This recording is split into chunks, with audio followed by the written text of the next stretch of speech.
Hello, hello, hello. How's everyone doing? Happy Friday. Hey Stacy, how's it going? Yeah, YouTube or Twitch, it is your preference.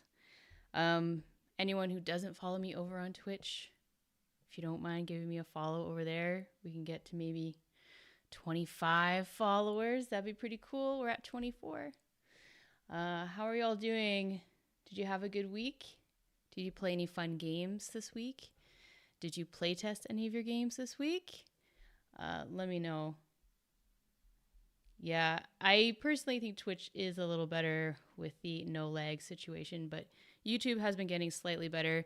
I think it's because I lowered my bit rate significantly on OBS. So I don't know what the quality really is for my video, but at least it won't lag as much.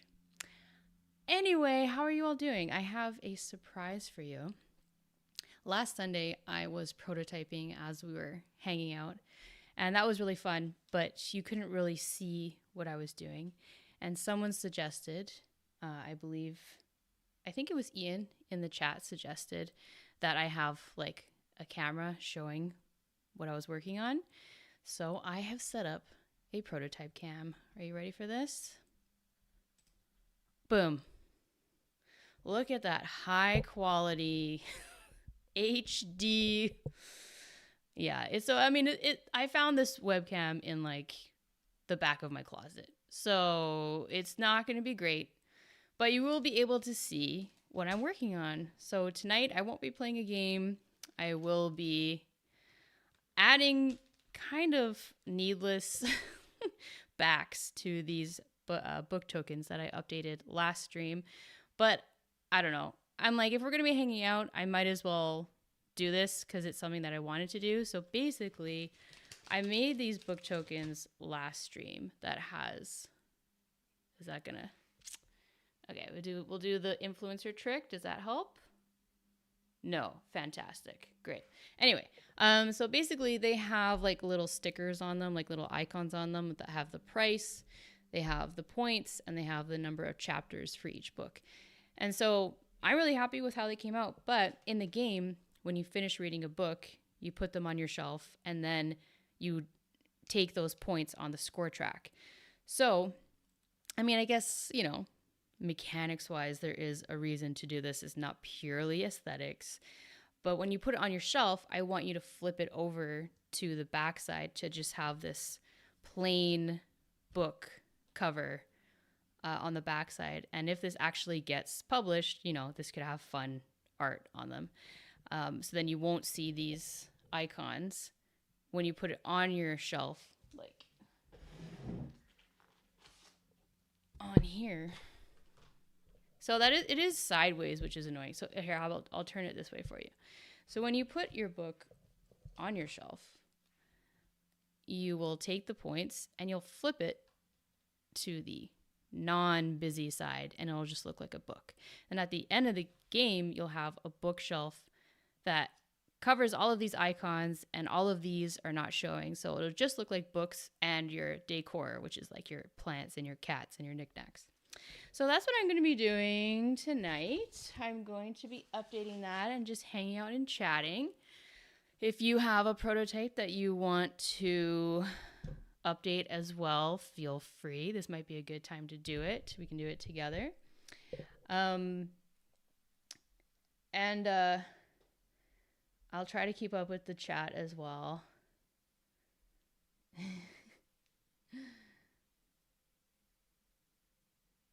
Okay. Maybe I was moving around too much. Let's see if I don't move. Hello. Nope. Nope. How about that?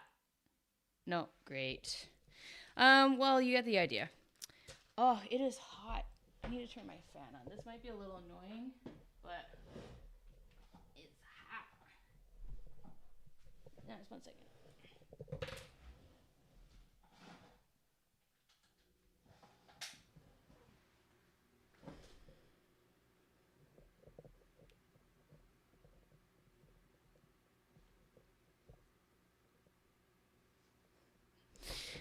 All right. But yeah, so okay, so I'm going to be doing this and chatting, and hopefully that fan's not too loud, but it is what it is. One thing I wanted to mention is that just make sure that you have your notifications set for my channel to all. Like, some people missed my stream last Sunday because they didn't get a notification that I was streaming, randomly on a Sunday. And so if you click that little bell, that's your notification settings. And then they default to like some notifications. Just make sure you select all, and then you won't miss any of my random streams. But I don't do it too often, but it just came up with someone else. So I just wanted to mention that.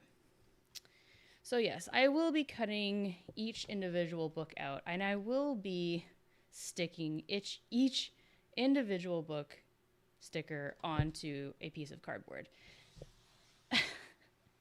I'm sure there might be a better way to do this. But it is what it is, because these are already cut up. If I hadn't cut these up already, then obviously I could keep this on one piece and I could stick the whole piece onto the cardboard and then cut the cardboard.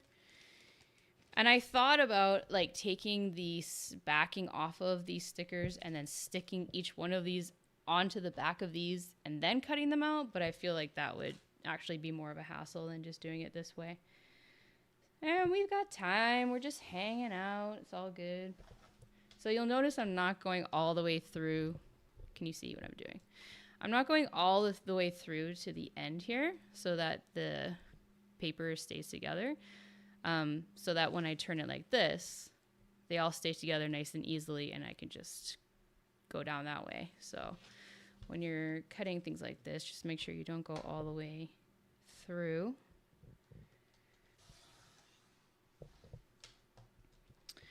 Hey Matt, how's it going? What kind of printer do I have? I just put it away. Let me see what it is.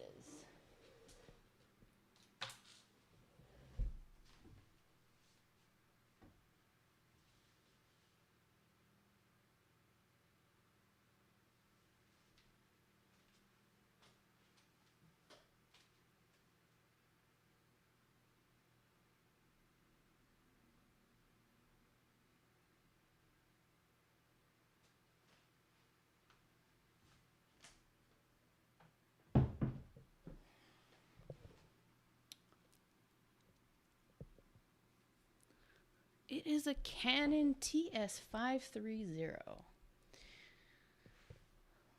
TS530 Canon. Yeah, Pixma. A Canon Pixma. It is actually pretty affordable.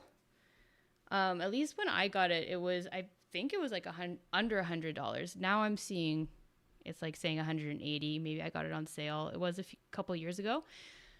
But I'm very happy with it. It's nice and small and compact, so I put it away in my closet when I'm not using it. I live in like a small apartment, so I don't have it set up all the time. So I just take it out when I need it and I put it away when I'm not using it. So that's nice that you can just like tuck it away. And it does double-sided, it does color, it does black and white.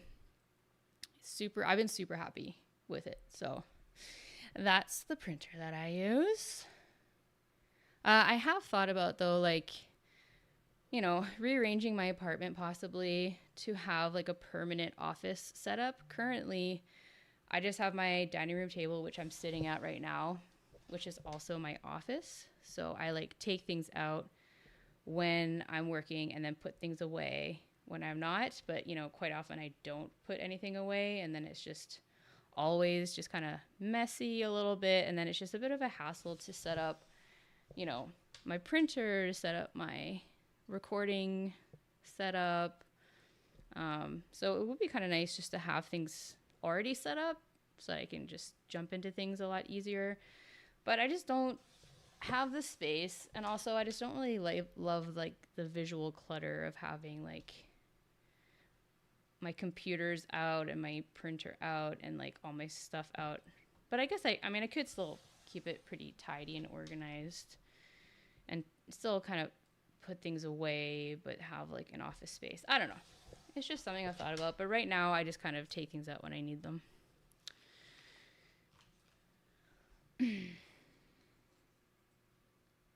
Yeah, that's right. Canon Pixma TS530. Correct. Like dicing an onion. Yeah, totally. Yeah, so do you know the trick to dicing an onion? Yeah, so not to go all the way through. It's exactly like that. If your eyes get irritated when you cut onions, you need to look up that technique for cutting onions. It definitely helps because you're not making as many cuts, so it won't irritate your eyes as much, but it's a very efficient way to cut an onion. So yeah, so let me just, before I do this, let me show you what I've done. So I have this. It's all attached still, but it's cut in between. Now I'm going to lay it out here, and starting with the edge that's not attached, we're going to work our way down to that. And I'm just going to try to line it up as good as we can. This does not need to be perfect.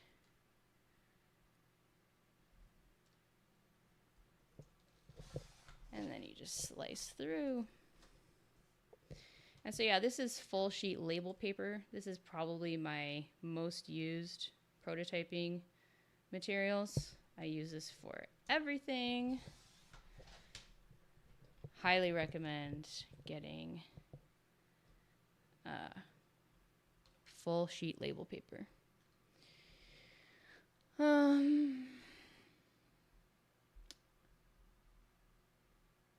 How's everyone doing in Twitch land?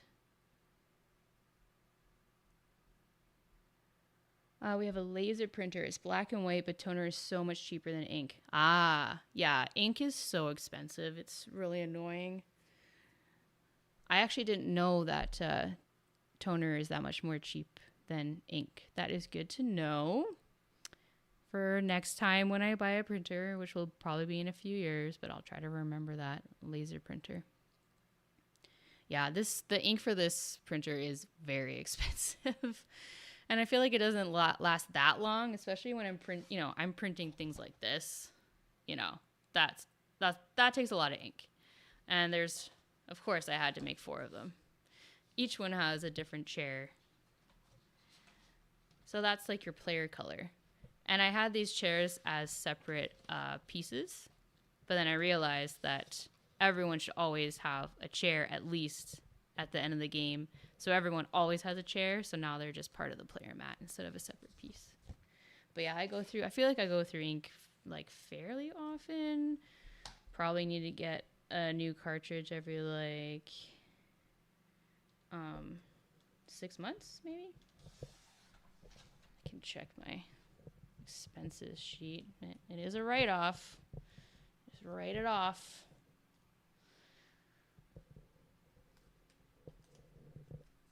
Okay. But yeah, so you might remember that I attempted to playtest this last week, but the traffic getting out of Vancouver was so insane. Like, it actually felt like people were trying to evacuate the city, and there was just gridlock on every single street. It was insane. I couldn't get out of the city. I was just stuck everywhere. Every street I turned down, it was just cars not moving. It was actually like a bit stressful. And I believe it's because some construction on a major intersection, but it was so crazy. So I couldn't get out of the city. I couldn't go see my sister to have her and her husband play test the game last week. But now I know to not attempt to leave the city on a Friday afternoon. I'm sure it won't ever be as bad as that. That was crazy, but Saturday afternoon should be a lot easier. So I've had my prototype ready to go since last weekend when I updated it. But now I can add these backs, which will hopefully elevate the gameplay experience. But honestly, it's just kind of a fun thing to do too. A bit meditative. Especially once I get to the labeling part, just taking them off and sticking them on. Okay. All right, we did it, friends. Woo! Phase 2.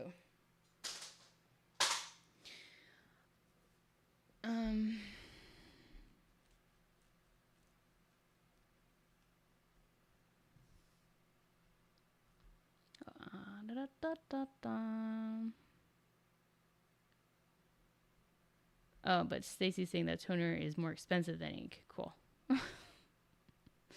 But toner lasts longer. Okay, cool. Oh, I see. Each toner cartridge is more expensive, but it lasts years. Really? Wow. Oh man. Do you use it very often and like full color? Wow. Years. Oh man, that's nice. All right, friends, here comes the somewhat tedious but mostly meditative part of this project. So these are the book tokens we made last week.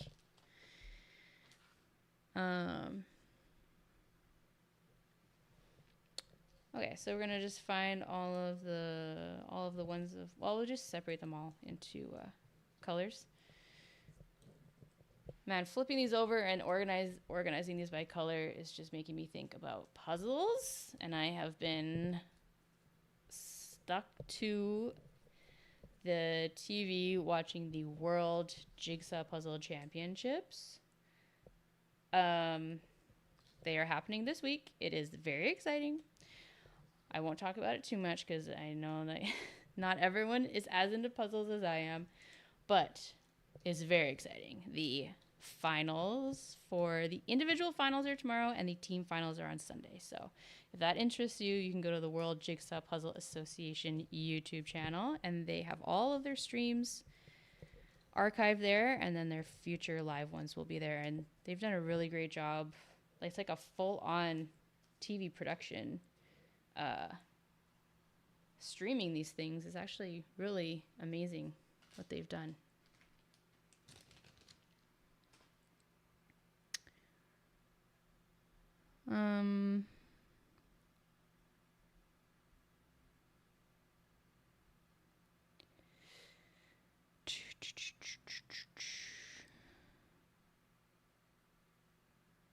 Okay, so, but Matt doesn't use color and uses it a couple times a week. Yeah, I wonder with I feel like I don't use it that often, but if I print like full color prototypes, 4 or 5 of them, I feel like that'll kind of deplete the ink.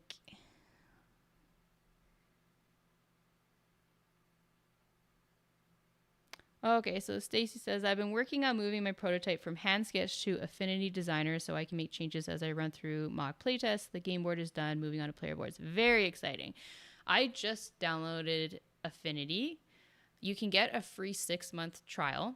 So I got it. I downloaded it, and that's all I've done. I haven't done anything besides that. But yeah, I have heard that it is a pretty powerful program, and it is a one-time payment. So after the 6 months, I guess you can decide if you want to pay the one-time cost rather than a monthly subscription like the Adobe Creative Suite. So I have signed up for that, and I am excited to try that out. Because I really want to make some higher level graphics, especially for the mobile game that I'm working on. And you just can't do certain things in Google Draw, so I'm excited about that.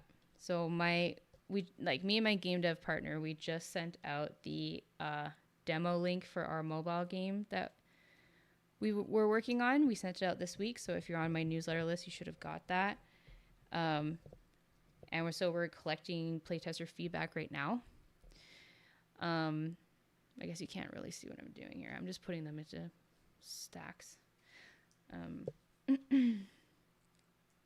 what was I? Oh yeah. So we're collecting playtester feedback, and I am going to. So my role has been, game design and project management and planning ahead, thinking about marketing, things like that. And then my game dev partner's main role is the actual coding because I don't know how to code. I am trying to learn and I want to learn, but that will take me years to actually be able to do that. But once we get the gameplay solidified, and I feel like we're close, she's going to hand it off to me, and I'm going to attempt to do the visual design and audio design for the mobile game, which I am really excited about. I know there will be some coding, but hopefully I can figure it out, and it shouldn't be as much as like the actual mechanics. So I'm actually really excited about that. But yeah, I want to use Affinity to make, like the game's logo and the little thumbnail icon for the game and our little indie studio logo and any different like little icons and stuff like that I might want to make. So that's kind of what I'm planning on using Affinity for, more for my mobile games and not really thinking about it too much for my board games. But does anyone else use Affinity for board game prototyping?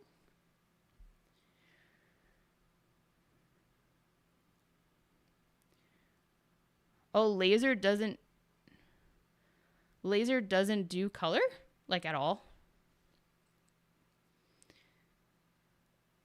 Matt's saying you need color, so Laser won't do that.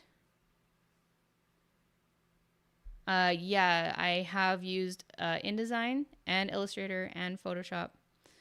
And I really enjoyed those programs. I actually took like a course on using them.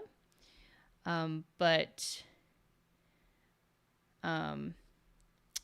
then they changed to a monthly subscription, and I left my job that was paying for that, and I didn't want to pay that. So I said, all right, I'm going to find a different program. So I've been using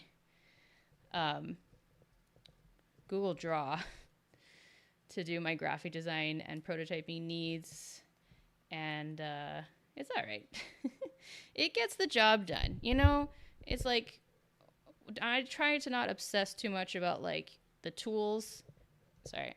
So I try not to obsess too much about the tools, and I just try to use what I have and make it work. And you know what? It's fine. It's like the analogy of like people, like writers who obsess about like what's the best pen to use, and they spend all their time researching the best pen rather than actually writing with whatever writing utensil they have near them. I do, acknowledge that some programs are better than others, but Google Draw gets the job done. I did this entire prototype in Google Draw. Whoops. Shaky prototype cam. This is working out well though, isn't it? That's pretty cool. Are you enjoying seeing what I'm doing? Well, kind of when I remember to show you on camera. So you see what I'm doing right now? This is completely unnecessary. This little like piece of the label paper was sticking out above the token, and that bothered me. So I got out my scissors and I cut that off. Completely unnecessary. I could have just wrapped it over and been done with it. These are the kinds of things that I struggle with. But we have time today. I'm not in a rush, so it's fine. But yeah, so this is what I'm talking about. So when you get the book, yeah, it's really annoying how you're not focusing at all. Let me try putting something behind. What if I do this and then that? Does that help? No. Oh my God, you are not helpful. Focus. Great. It's just not happening, friends. It's not happening. This webcam is probably 10 years old. Anyway, so when you take the book, it has those icons on it. Then when you finish it, you flip it to the nice clean side. So the end of the game, you will have a whole bunch of books on your shelf like that. Oh, isn't that a beautiful thing?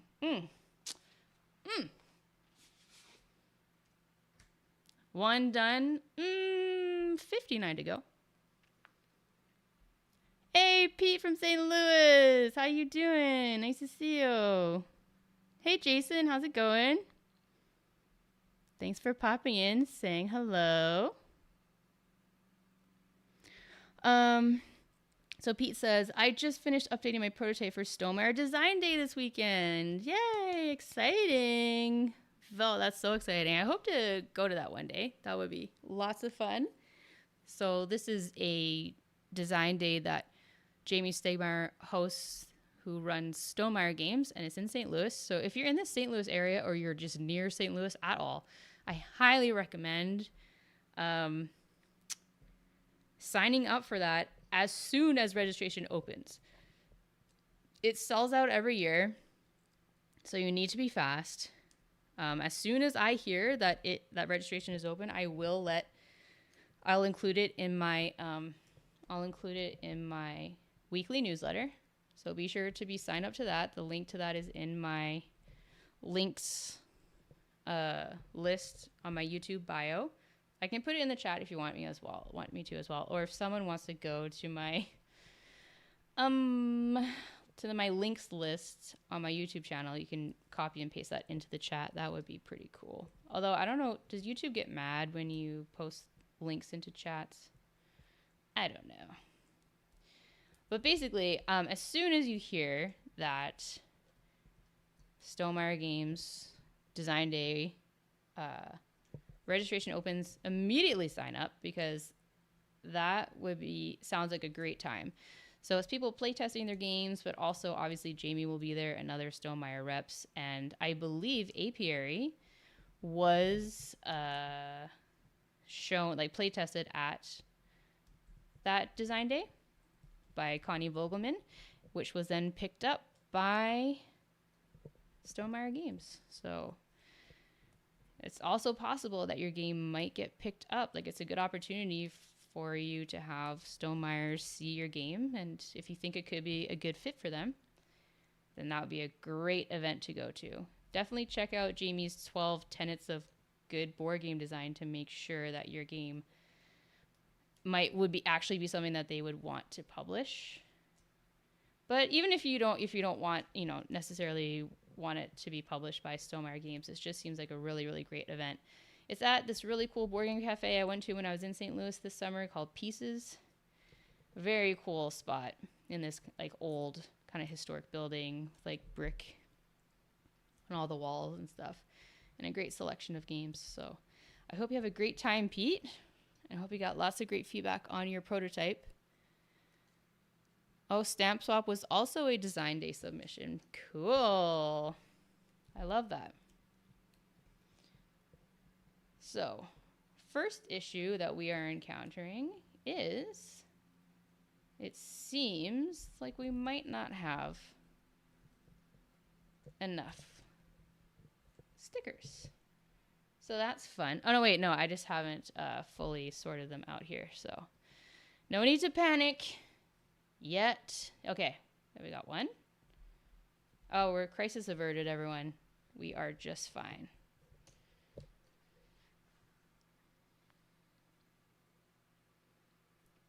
Yeah, that was always my intention, Stacy, was to flip the books.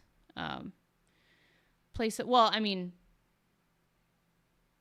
when I had icons on them, I knew I wanted to have a clean side on the back to flip them. Someone did, like a playtester did suggest that during one of my playtests, but that was something that I was already thinking about.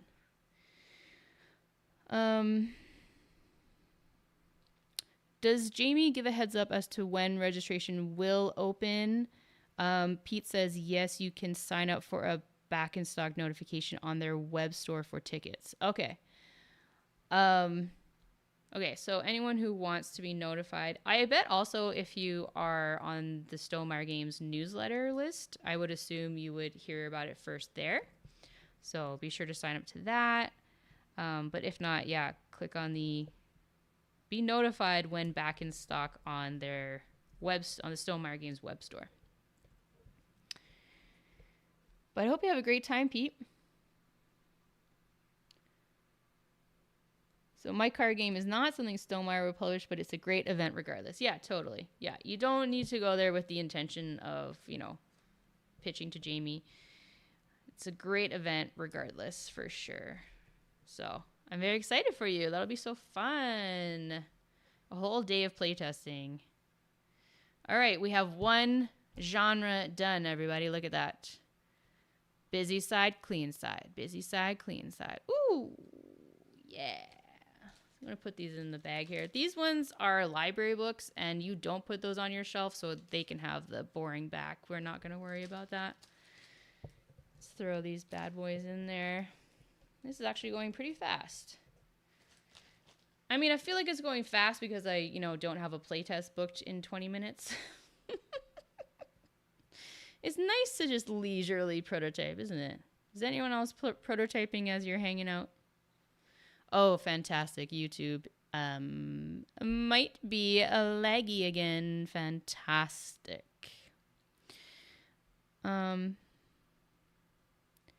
Okay, so Jason says Figma, Inkscape, and GIMP Shop are free. Adobe is too expensive. 100% agree, it's too expensive. Okay, so that's cool. I haven't heard of any of those, I don't think. So Figma, Inkscape, and GIMP Shop are free.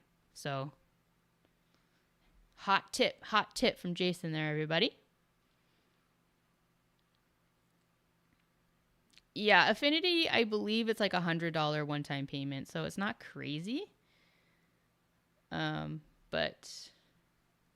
Yeah, it's not, I mean, it'd be nice if it was a bit cheaper, but it's definitely cheaper than like the $30 or whatever it is per month for the Adobe subscription.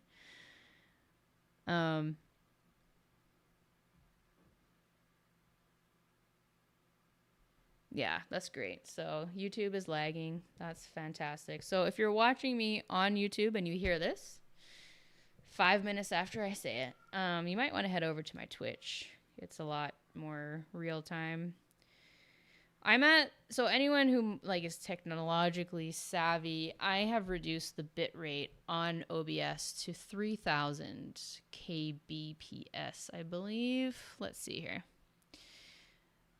I have it at 3000 kbps bitrate. I feel like that is pretty low, and I don't know if I want to go much lower than that.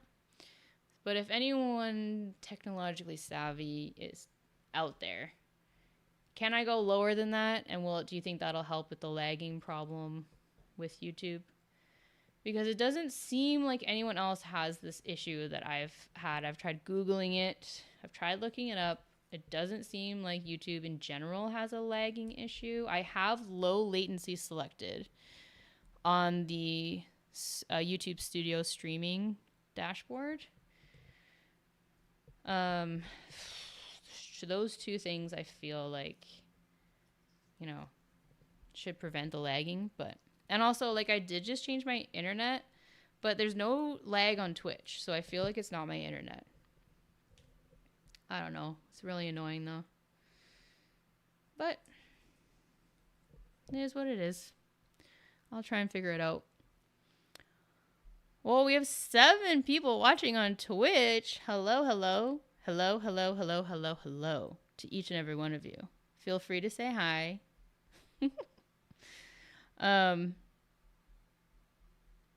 Maybe that's all the people that just jumped over from YouTube. That's pretty cool. All right, we're cruising along, friends. There were a few other things I wanted to chat with you about. Oh, yeah, I recorded a video today. Hallelujah. I have not edited it yet. I have not edited it yet. But I am planning on doing that tomorrow morning before I leave for my playtest. And hopefully it won't take too long. I'm sure it will take longer than I expect, but I'll get that done tomorrow and get it uploaded. And then if you're a member, you'll be able to watch that as soon as I post it tomorrow. And everyone else will be able to see it on Sunday at 9 a.m. Pacific time. It is, just insider info for you. My streaming buddies. It is a giveaway. So it's pretty exciting. you could win some stuff. And that's always fun, isn't it? And some pretty cool stuff. Little sneak peek of what the video is going to be about this Sunday. So be sure to watch that. There is a deadline for... Oh, can you see what I'm doing? Sorry, I think I'm doing it all off screen. Sorry. In my own little world here. I'm in the zone, okay? I'm in peak flow. I'm in prototype flow right now. I'm very happy with this prototype cam. This is fun. I believe it was Ian that suggested this. Hopefully you see this, Ian. And if it wasn't Ian, let me know who it was that suggested the prototype cam.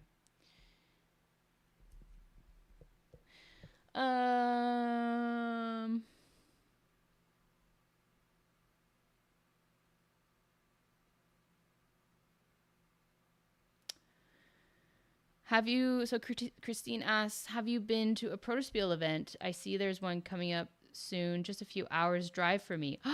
Like an in-person one? Go, go, go. You gotta go. Well, I have not been to, well, actually, no, I believe I went to a Protospiel North one in Toronto many years ago. I believe so. I think that was Protospiel North. And yeah, it was awesome. I have done the Protospiel online event as well. Also awesome. So yeah, I guess I've been to 2. Definitely go. If it's just a few hours away from you, even if you just want to go as a playtester, just kind of see what it's about, see if you like it, see if you like the vibe.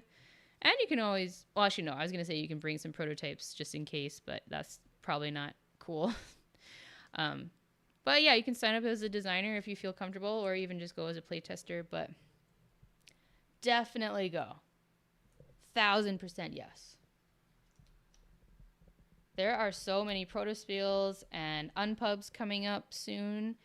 And I think it's Protospiel Madison, which I think is like coming up soon. I can't remember when.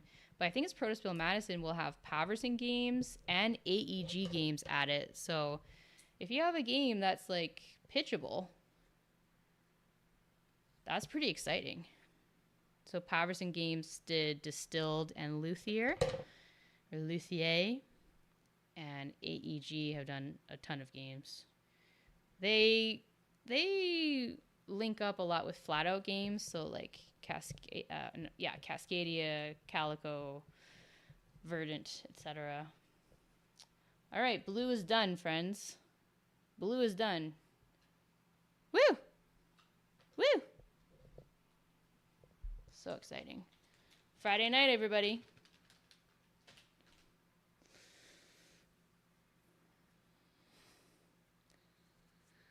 Hey, TK.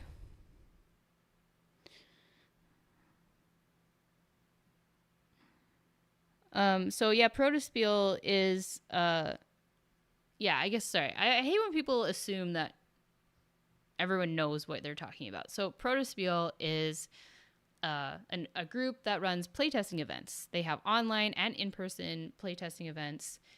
And so, yeah, so you can sign up to go to them to playtest your games. So it's very similar to Unpub or other playtesting events like that. So it's called Protospiel.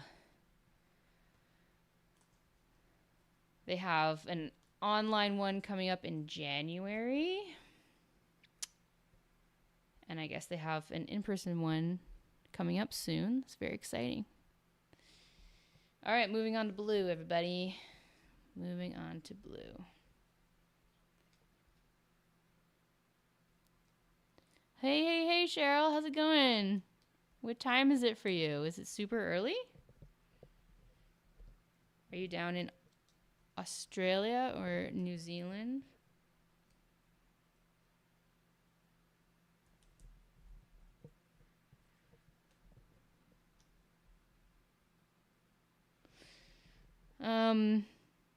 But yeah, so I wanted to let you know I finally recorded a video today. It will be posted on Sunday. It is a giveaway, so be sure to check that out. But yeah, I've been very busy prototyping and playtesting these games, trying to get them to a place where I feel good about following up with some publishers who showed some interest in them.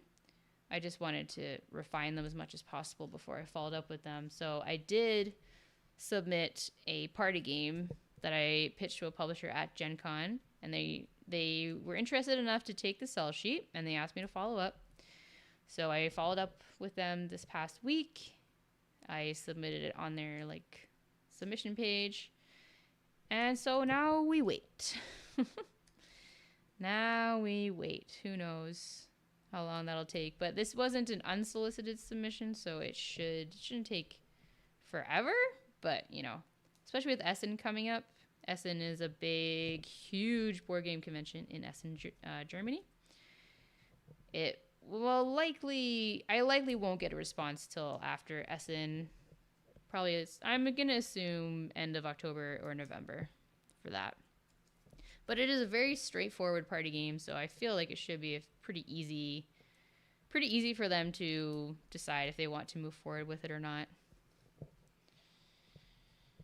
We shall see. But this one, I am planning on submitting to the publishers who showed interest. I'm planning on submitting it on Sunday or possibly Monday morning, and then I'm traveling on Monday, but I'm driving, so I can decide when to leave, but I don't want to leave too late, so might be a little rushed on Monday morning, so I might try to do it on Sunday at some point. Sunday's also busy, so I don't know. Green is done, everyone. Green is done. Oh, I'm really stoked with how these are coming together. Love it. Oof. Oof.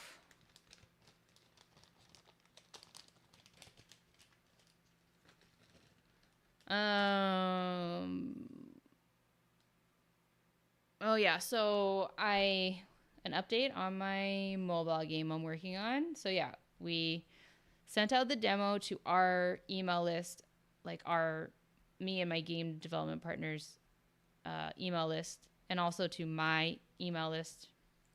I also posted it to my socials. So we're gathering feedback. And overall, it is positive. So that's very promising. Of course, there's always things you can improve. I already have ideas for the next iteration, but I feel it was way less, suggestions and way less frustrations. So that's very exciting. I feel like we're close to being done, but us game designers say that a lot, don't we? But I do feel like it is definitely heading in the right direction. And I personally enjoy playing it. So I'm kind of getting to the point where if it's really fun, like if me and Ari me and my game dev partner are having a good time playing it, and like people in our target market are playing it, are having fun playing it, I feel good about releasing it. So me and Ari are going to set a deadline for when we want the game to actually launch, like on the iOS store and Android marketplace. And I think that would be good to kind of have that date in mind that we can work towards. So we'll see what Ari says, but I'm kind of leaning towards maybe like April 1st or something, because I'll be traveling January, February, and I kind of want to be like in Canada with good, like just have reliable Wi-Fi either at my parents' place or at someone's house, because I will be subletting my apartment again to try and save some money to try and pursue this game design dream. So I will be subletting my apartment for 6 months. Purple's done. Let's go. Woo! Love it. Anyway, so I kind of don't really want it to launch when I'm like traveling, and I'm planning on going to Vietnam, somewhere very affordable that I can hang out at and still work, but a much more affordable cost of living, but still, travel. And I'll get there with credit card points, which is a whole nother conversation. But anyway, we will set a date for the launch, but I am feeling good about continuing to develop the game, so that's always a good sign. Anyway, long story short, we are collecting playtester feedback on the mobile game, and overall it's positive. So that is nice. Hey, Pirate, how's it going? Yeah, Blue's done. That was like 10 minutes ago, but that's that YouTube lag for you.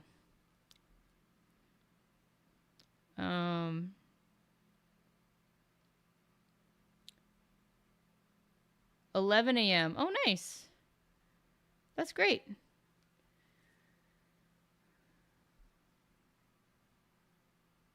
Yeah, maybe someone can start a proto spiel down where you are.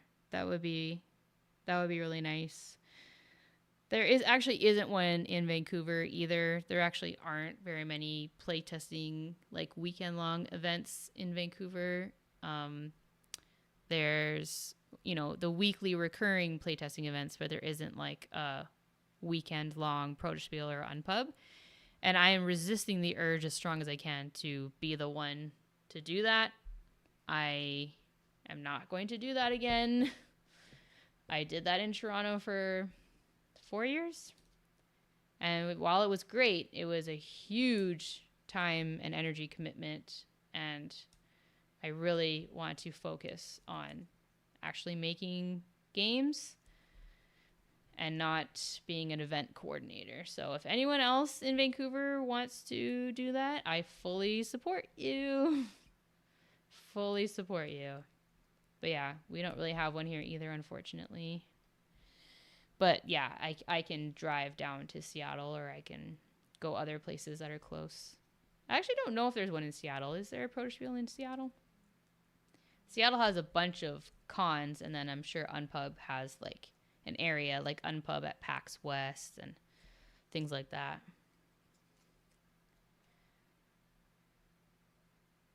And also, Cheryl, there is the online protospiel anyone can go to. I know the time difference is probably not ideal, though. We are flying through this. I'm going to be done this pretty soon.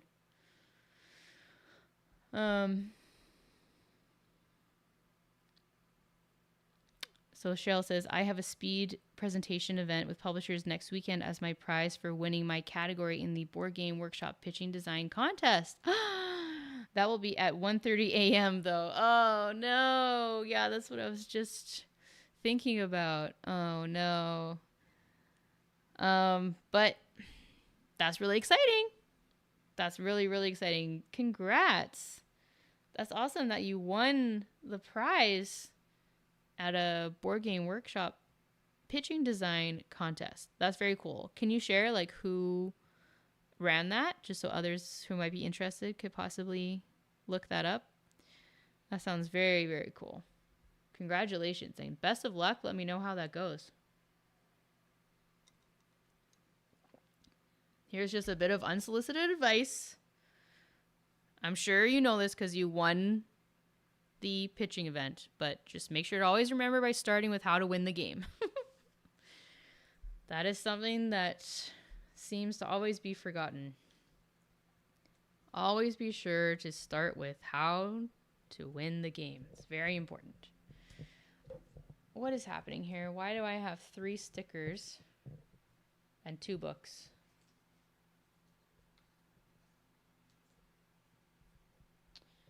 Three stickers, 2 books. Make it make sense. 2, 4, 6. Okay, we are missing a brown book. Everybody, raise the alarm.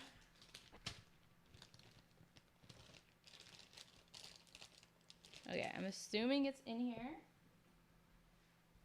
Maybe it fell out in the prototyping bag. Oh, it's here, everyone.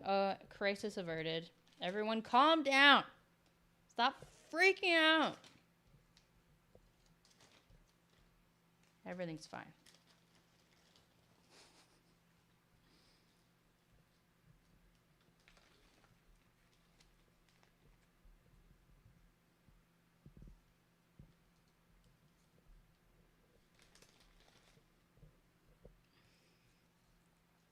Hey, Pirates caught up to green and purple. So maybe YouTube is catching up a little bit, possibly.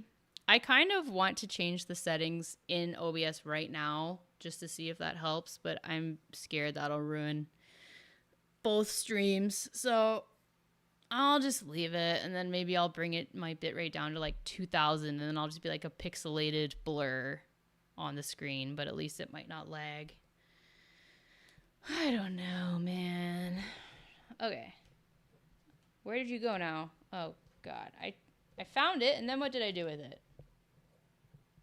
Oh, my. Oh, it was right there. 2, 4, 6, 8, 10. Perfect.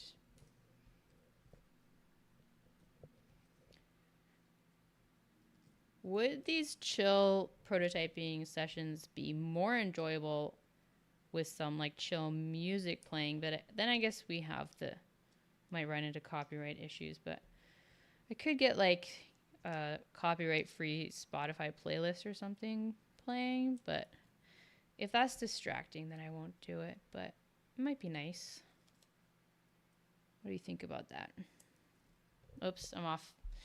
I'm off on my own little world here. Forgot about the prototype cam. Here we go. You can get a look at my completely uneven nails. I've got like this massive one and then like nothing there. A little mid-sized one there. I just let them go wild. I don't really stress about it too much. But I am going to a wedding next weekend, and so I'll make them look all nice for that. Okay. Brown done. Woo! Woo!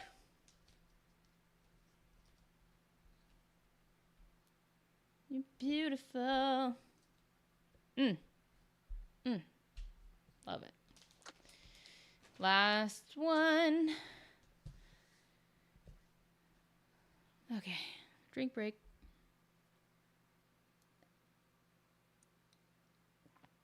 Yeah, exactly, Stacey. Just some chill lo-fi.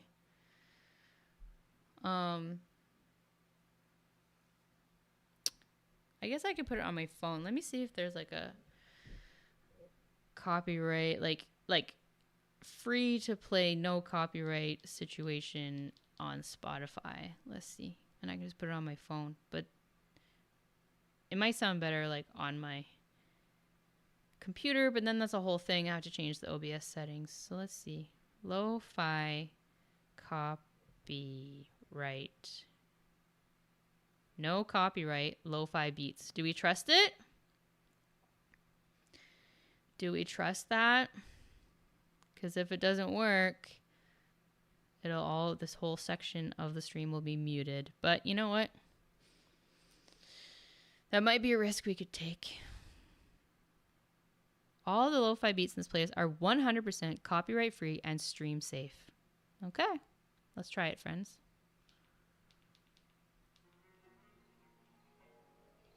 Okay, I'm gonna put it there. You let me know, A, is it too low? B, is it too high? And C, is it annoying? Turn it off. Let me know. I'm gonna look over to Twitch because YouTube is lag AF.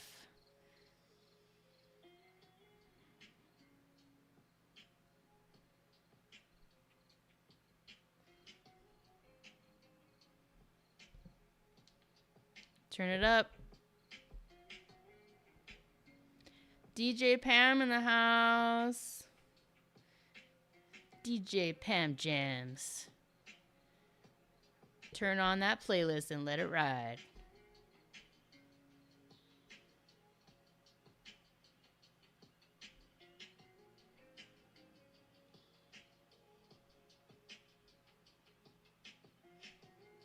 Stop freaking out, pirate. Everyone be cool, man. Be cool. Nice, Cheryl. The January Protospiel sounds good. Excellent. Excellent. That's so good to hear.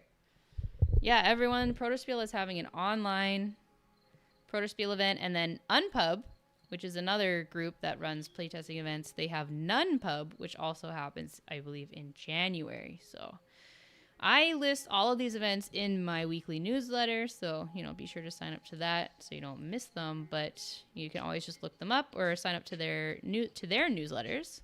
So that's Protospiel and Unpub. They both have online playtesting events. Hey, TK's liking it. How's that volume for you?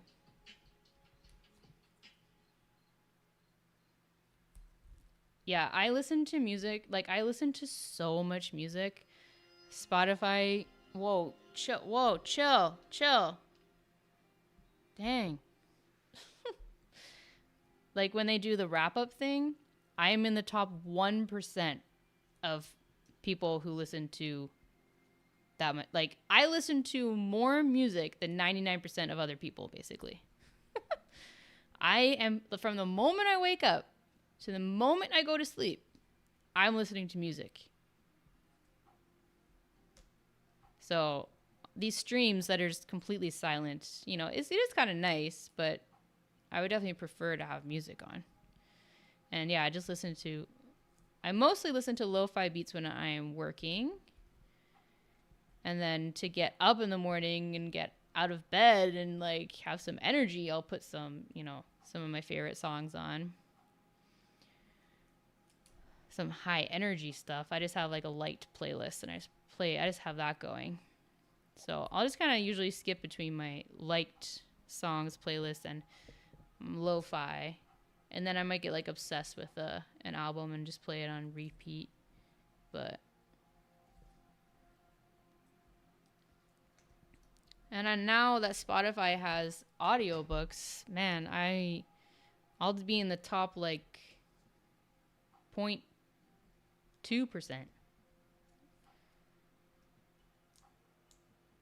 We are closing in on the finish line here, friends. We can still hang out after I'm done this.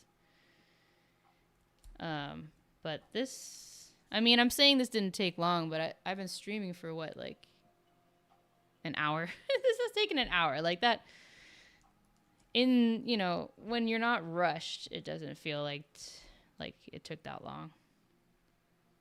It's nice to prototype without a deadline.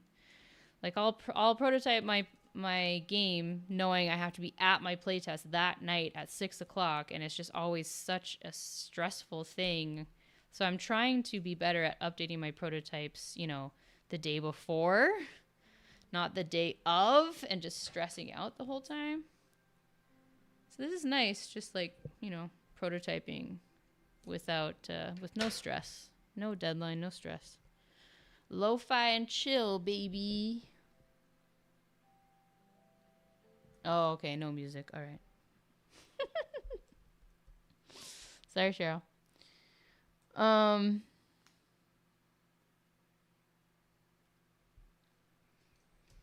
Yeah, I get it. Some people who have a hard time hearing voices already, the music makes it even more difficult. No problemo. If I really want music, I can put some music on in my headphones while we're hanging out. And you all can put music on in the background if you want to. But, well, Cheryl, hopefully I turned that off soon enough for you not to... Hopefully you didn't turn the stream off before I turned the music off. But thanks for letting me know. Boom. Woo! Let's go. Stoked with how those came together. Ooh wee.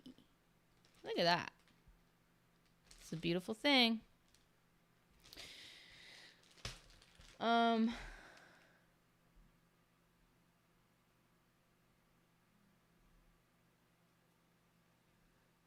So unfortunately, Chris, who was running it, had to call it quits. So this was the last one being run. Which event are you talking about, Cheryl?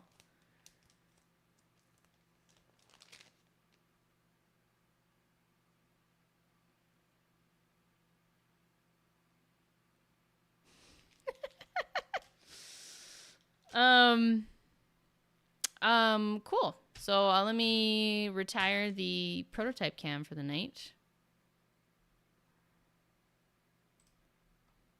Hello. We did it, friends. Very exciting. I will let you know how that playtest goes tomorrow. Hopefully it goes perfect. And doesn't need any changes at all. And is done and perfect. Hey Cabbage King. Thank you very much.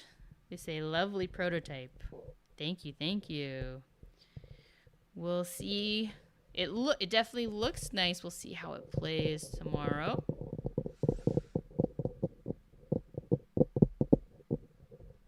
When do I experience silence? I don't listen to music every single minute of every single day, but quite often. So when I have silence, when I'm working sometimes and I just don't want any distractions at all, I'll just have silence. And at night, right before I go to sleep, I'll turn the music off and just have silence. That's kind of it.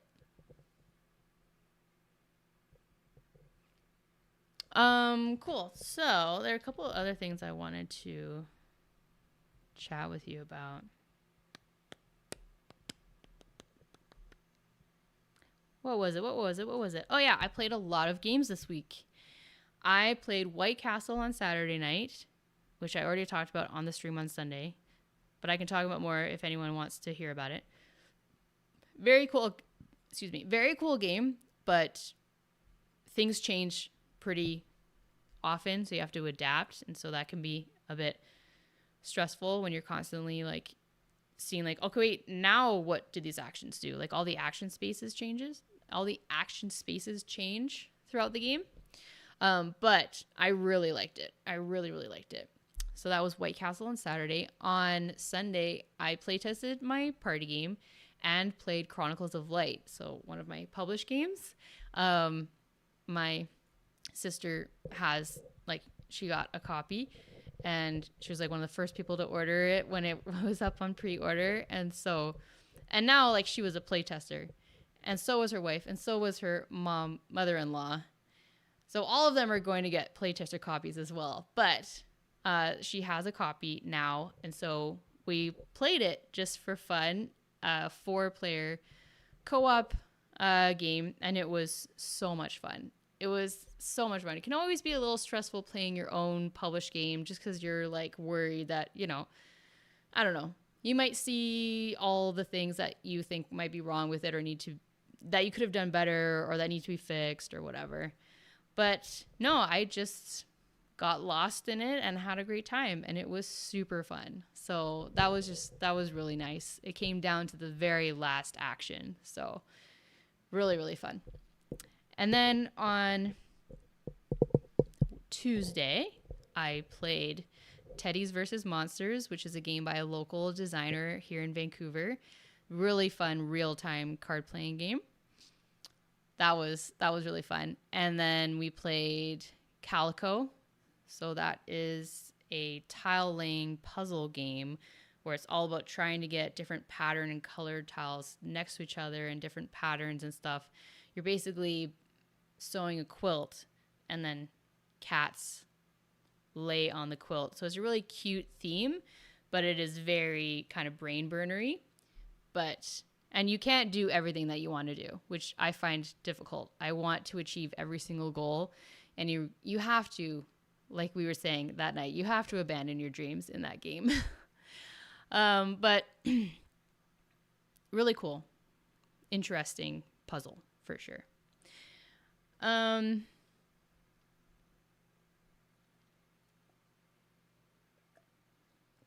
Let me just check the chat here. Oh, Cheryl, I'm glad you stuck around. So you're talking about the pitch contest. Oh, okay. So it won't be happening again. So, okay. So I'm glad that you were able to participate while it was still happening. So that's really good. Oh.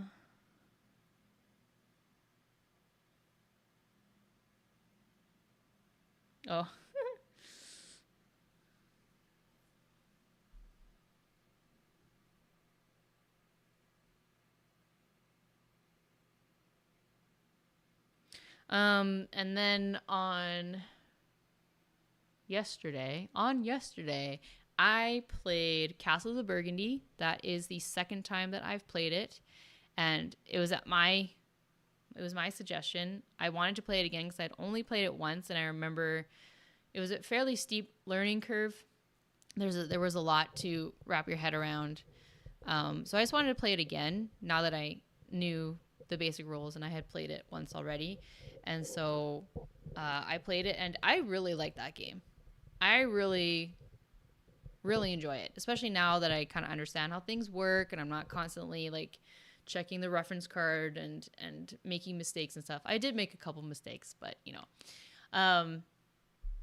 in general, I just got more into the flow of it, and I just had a bit more of like a strategy. I still lost, but I enjoyed it. So that was cool. And it was like the deluxe edition, so they had the big minis for the castles, which was cool, and like metal coins and stuff like that. So yeah, I really like that game. And then we played a game called Through the Desert, which I didn't really enjoy that. It was just like place a camel on this map, and you're trying to create sort of enclosed areas that will get you points, or place your camels next to palm trees that will get you points, or place them next to or on top of these token tiles and then take those for points. Like, it's very simple, but it just felt like, I don't know, it just wasn't very fun for me. I almost won it though, so that's cool, but it's a Reiner Knizia game, and to be honest, I haven't really played too many of his games, but he's a mathematician, I'm pretty sure, right?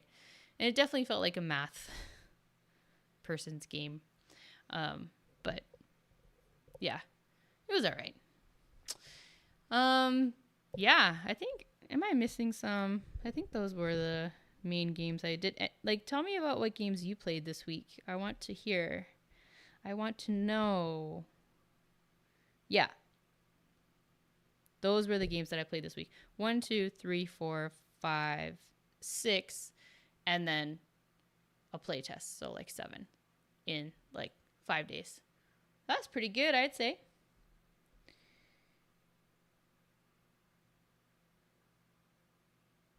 Yeah. Cabbage King saying Through the Desert has cute camels, but is super abstract. Yeah, like it could have been any theme, really. There isn't a theme. The theme is camels in a desert with oases. But it could be anything. And so I just found, for me personally, I like games with a lot of theme and it's immersive, and you actually feel like you're in that world. So yeah, it wasn't for me, and that's all right. Right. Yeah. Stacey's saying it was originally from 1998. So this came out in 2023. So I don't know what changes they made to it, or if there was just cosmetic changes. The camels are like neon colors, which was very weird. Like, you have neon pink, lime green, purple, like very, very bright colors for these camels. And then your people on the camels are also very brightly colored. And that took a little while to kind of wrap my head around, like, wait, where are my camels? Because you had to look at the color of the person, not the color of the camel. Yeah. But they were like blindingly bright, these colors. It's very weird. So Stacey's saying the changes were just cosmetic, from the 1998 version.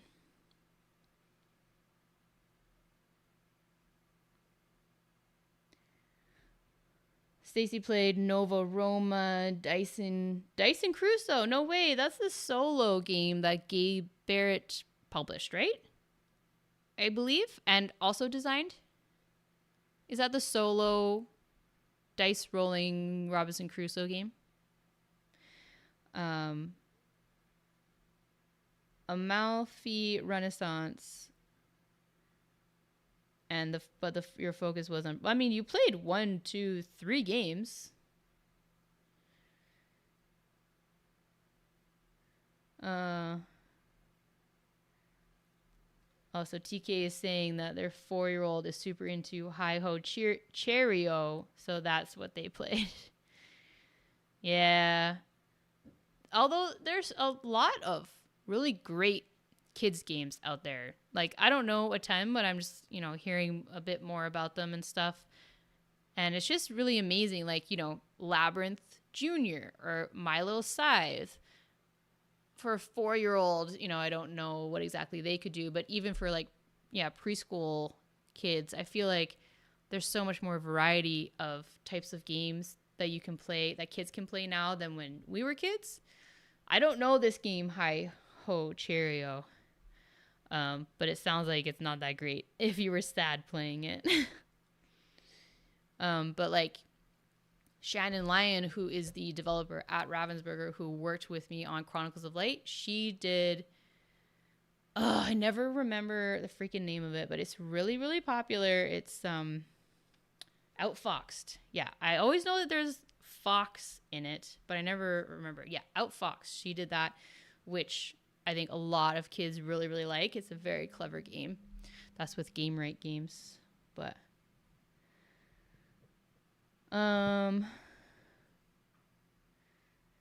Yeah, Cheryl says, I agree. Playing your own games with family and friends for the first time can be a bit daunting. On the other hand, sometimes it can be quite hilarious. Yeah.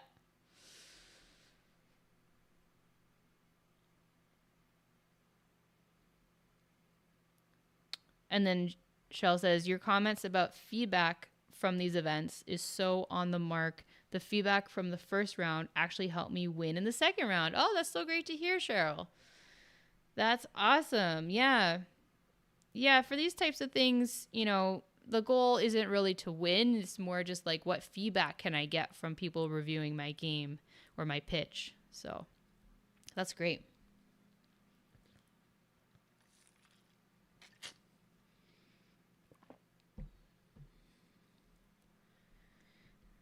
Yeah, that was a solo of the month game. I think Gabe designed that. Let me just see here. Actually, I'll bring it up here so you all can see what I'm talking about. So Gabe Barrett runs the Board Game Design Lab. He's an awesome designer and also publishes solo games specifically. Let me bring this up here.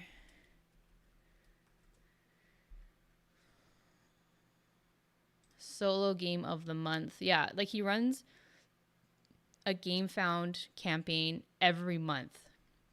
It's pretty wild. And also runs the Board Game Design Lab YouTube channel and Facebook page. And it's also a podcast.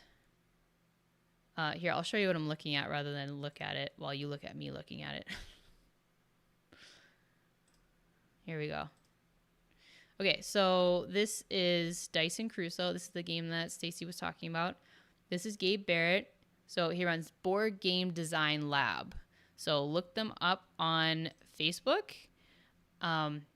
Definitely join the Facebook group. It is a super active and helpful community of designers and self-publishers and publishers. It's a really great community that Gabe runs there. And also he has a YouTube channel also under the same name, Board Game Design Lab, where he interviews designers and publishers and other people in the board game industry.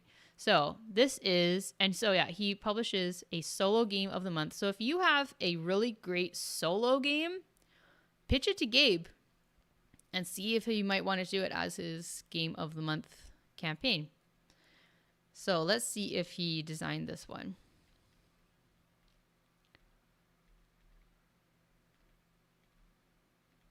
It's definitely a good game. Nice. That's all you need to know. We can look at this closer. I'm just trying to find out if it was designed by him. Oh no, so this is a quote by Gabe. It says Dice and Crusoe is one of the best solo games I've ever played. If you enjoy puzzly dice placement games that are also super thematic, I think you're really going to love this one. Quote by Gabe, so I'm assuming he did not design this. Because that would be a bit weird to say that about a game that you made. Where is the designer's name? Hello? Maybe I missed it. Okay, I'm gonna go fast here, just trying to find like the team section. Maybe they'll have the design. No, okay.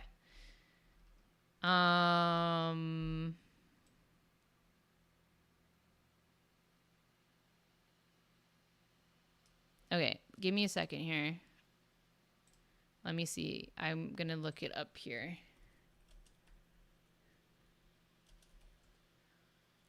Okay. There we go. Okay. It is by Jinhee Han and Heyo. Okay. I feel like I know that name. They made Patata Batata. No, I don't think I know that. What about Jinhee? Dice Tiny Town and okay. Cool. So let's see more about what this game is about. Shipwrecked and stranded, you must outwit, outlast, and overcome the dangers of a mysterious island to escape its clutches in this thrilling dice placement game. Cool.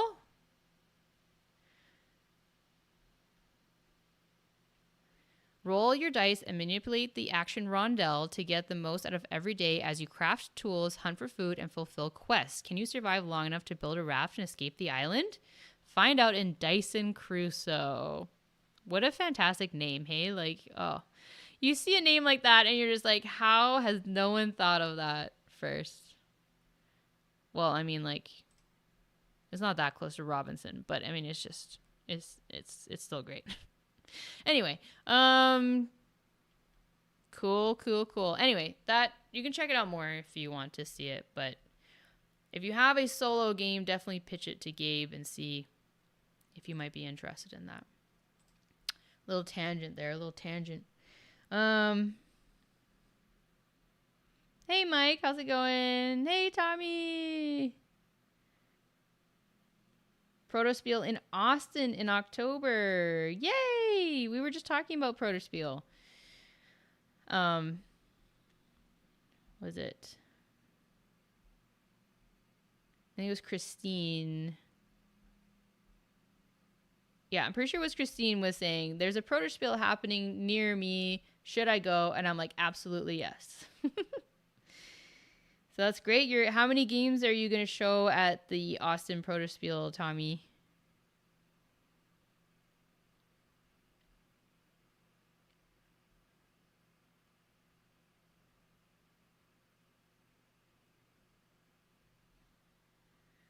Wow. Cheryl says Reiner Knizia has published over 800 games.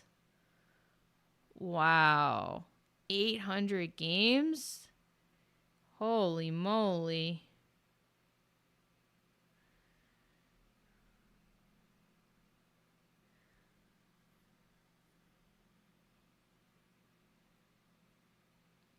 Oh yeah, sorry. Stacy already pulled up the designers' names before I did. Cool.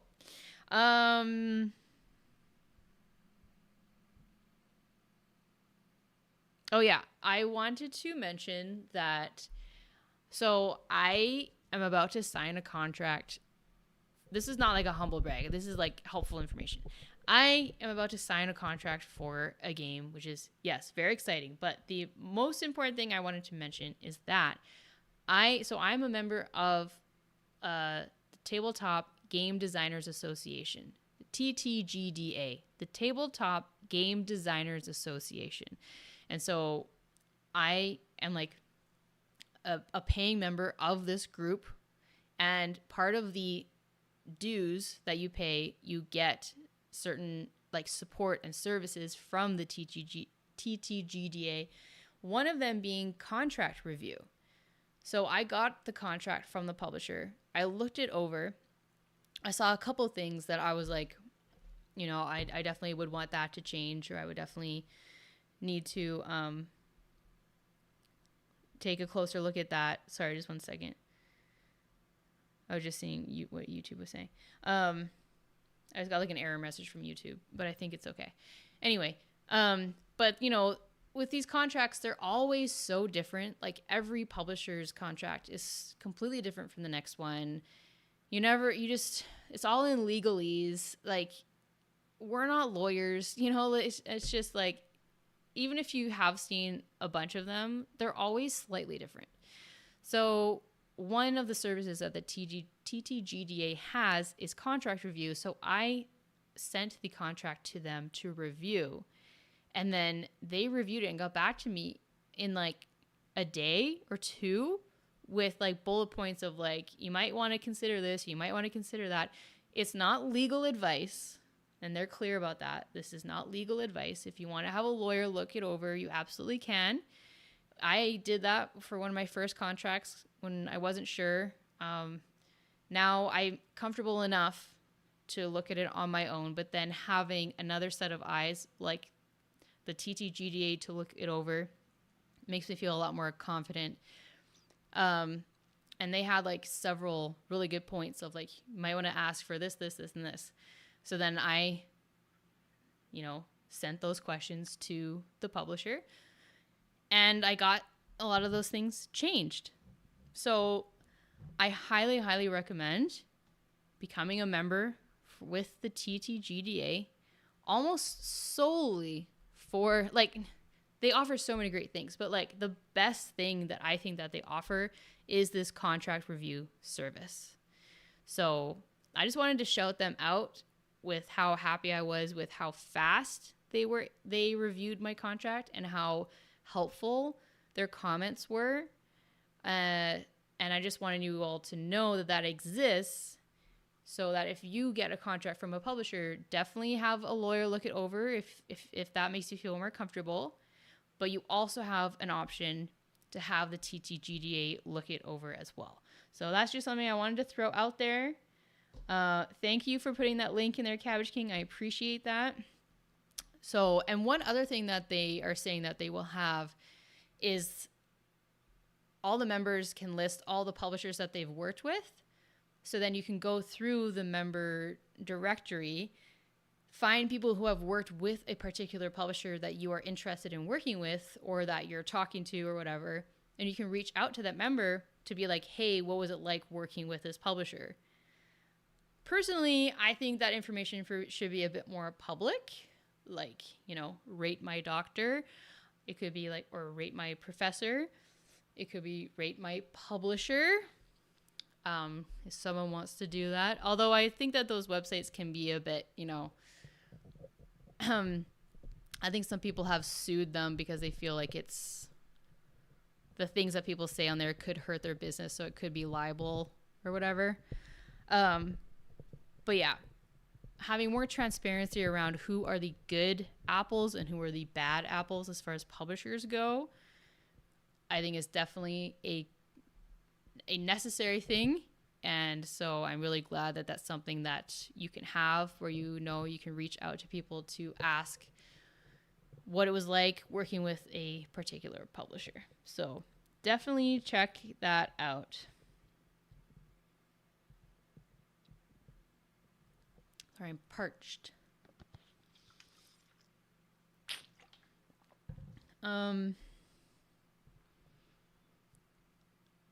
Okay, so Cheryl's saying that this pitch event that she attended and won was where they had voting was done by receiving reviews to the video. Fortunately, the look and feel wasn't the main point. It was pitching the ideas and mechanisms. I think that's really cool, and I hope that there are more events like that where it's basically like you win the contest if you have the best pitch. I think that's a really great idea, and hopefully we see more of those events. So Tommy is taking two trick takers that I haven't seen. Exciting. a family dexterity game, and Press Your Duck, which I have played. Very, very cute game. I really hope that gets picked up soon because it's a very cute game, and I think it's really clever and works well together. So I think it's a very, very cool game. So best of luck and have fun either way. Hey, Cheryl's interested. Yeah, it's a very, very cute and clever game. I'm actually very surprised it hasn't been picked up yet, to be honest. We'll have to keep an eye on that.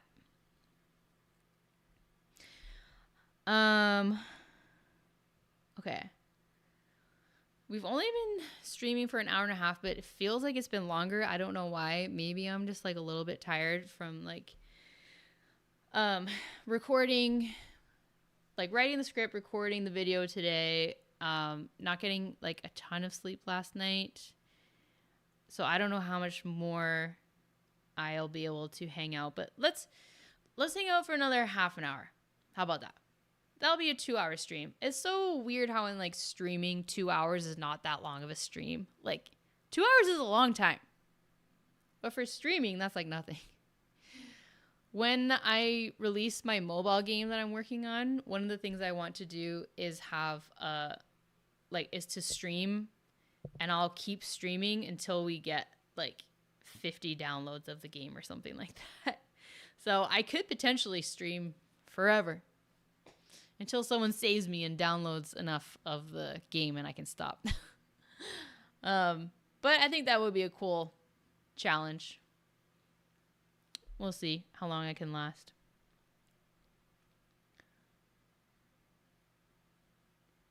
Yeah, okay, so Stacy and Cabbage are saying that an hour, hour and a half is a long time. It's true. I don't know like what I'm really comparing this to. I guess I'm comparing it to like other streamers that I watch, and they'll stream for like 3-4 hours. Not all the time though.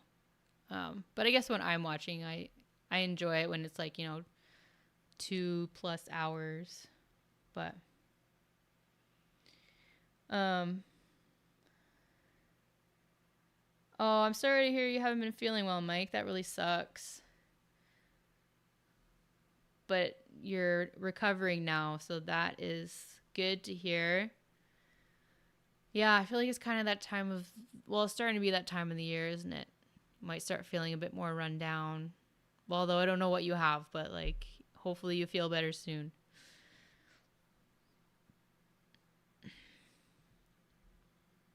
Okay, so, well, the other thing that I wanted to talk about,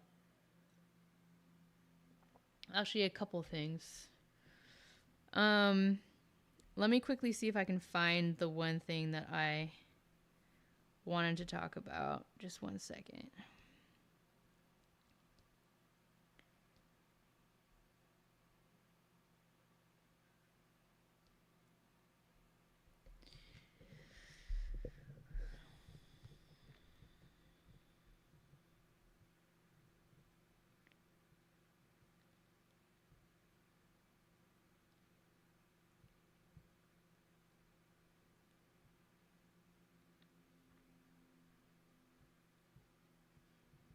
Uno momento.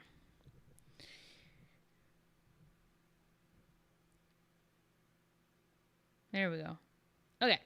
So I talked a little bit about this last stream, and I think it was possibly Cheryl was asking about, maybe talking a bit more in depth about this.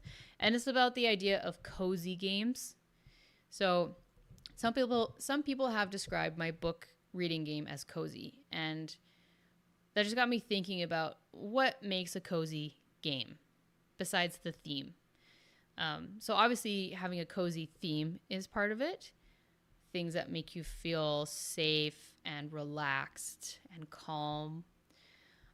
So like people will mention Creature Comforts, which is a fantastic game by Roberta Taylor, where the theme is building as cozy of a den for your animal before winter comes. And it has the word comfort in the title. So a lot of people describe that game as cozy.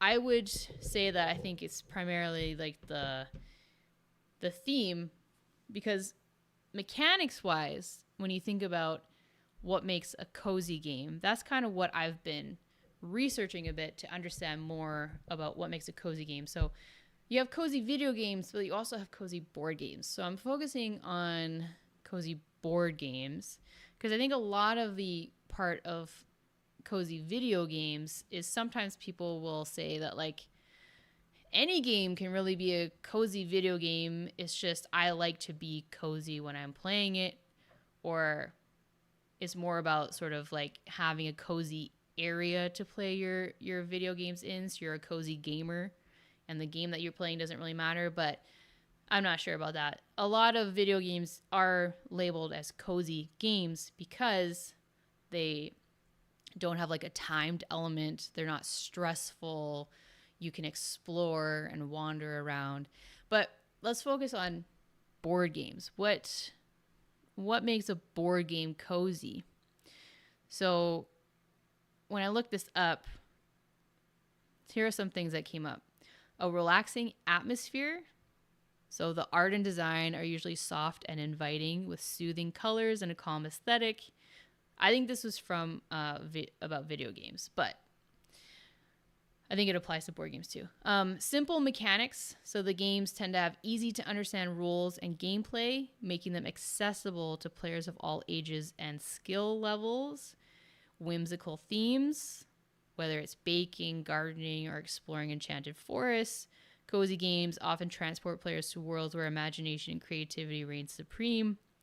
And a focus on connection, whether playing cooperatively or enjoying a friendly competition. Cozy games are about connecting with others, making them perfect for family gatherings or intimate evenings with friends. So, relaxing atmosphere and whimsical themes, will maybe not focus on those, but simple mechanics. My game, and I would argue creature comforts as well, are strategy games, and I would say they're light to medium strategy games. So they're not simple and maybe not as easy to learn or understand as I would maybe label a cozy game. So I would maybe say that cozy games might be necessarily light strategy and no heavier than that, if that's one of the parameters that we're talking about. And then the focus on connection. My game, so if you think about that as far as like player interaction, there's not a ton of player interaction in my game. There's a bit with like the drafting in the market. Like if someone has a book out that you want, you have to wait for them to return it, or you have to reserve it. So when it comes back, you can take it. There's a bit of a race for who completes their bookshelf first. There's a race for who meets different public goals first. And then maybe someone might take the specific decor item that you might want because those are polyomino shapes. So there's a bit of that, but there isn't a real focus on that, I would say. So I would say my game would check off whimsical theme, but not simple mechanics or focus on connection. Once there's art and stuff, I could see it creating a relaxing atmosphere, but that's a bit more for video games. I'll look at the chat in a second, but I'm just going to go through some of the other things that I have found first. So I did find some forums on BGG about what people think constitutes a cozy game. And one user said, I define cozy as something I find soothing and pleasant, leaving me with happy, calm, and contented feelings when the game concludes. So I definitely want my game to feel like that. So even if you lose or whatever, I want you to feel happy and like satisfied and content with the book nook that you have built at the end of the game, with the decor and the books. And even if you didn't win, I want you to look at what you've built and feel happy and proud and content with that. So that's definitely something that I am looking to have in my game. So that's 1 point for cozy. Someone else wrote, it doesn't have a stressful teach. It doesn't induce any anxiety about performing well or having bad luck. It has no negative player interaction. I think that is one of the most important points. No negative player interaction. So in my game, there is some blocking, I guess you could say, if you take out a book that someone else might want, but it's not a direct attack on anyone else. And so I think, yeah, if any game that has like attacking other players and take that might not be classified as cozy. But then this is also a really good point. They say there's only growth and no regression. So always feeling like you're building towards something, you're building something up, you're moving forward, you're not moving backwards. I think that is a real key point to this as well. And also that it doesn't last a long time. My game is averaging around an hour and a half. To some people, that might be a long time. So that's one point for not cozy. I also asked it in my Discord group, and Jonathan said thematic around something that is universally loved, like late night summer ice cream or no alarm mornings, low risk, low aggression, methodical in nature, something that has a completion arc. I definitely have that with my bookshelves building. Like, look, you see all that you did at the end of it kind of thing. And intuitive, where the mechanics match the theme. That absolutely is what I'm trying to do here, and that I try to do for all of my strategy games with a theme. Tony said low stress, friendly or happy theme, and a completion or creation of something that is satisfying to the player. And Nicole said, for me, it would be games themed with things I would consider cozy. So that's the theme again. But one other thing, and I don't know where I listed this. A playtester played the game a couple weeks ago, and they said that they felt like there was a lot of abundance in the game. So like just a ton of books available. All the books are available to you at all times unless someone has one of them checked out. And just feeling like that word abundance, that made me really start looking into how my game might be considered cozy, because I feel like having abundance and a lot of things and a lot of options and not a ton of restrictions and a lot of small wins, I think that might be added to the cozy category as well. So after all of that, I'm going to look at the chat and see what all the cool things you guys have been saying and see if you agree, disagree with all the things I just said. So let me see.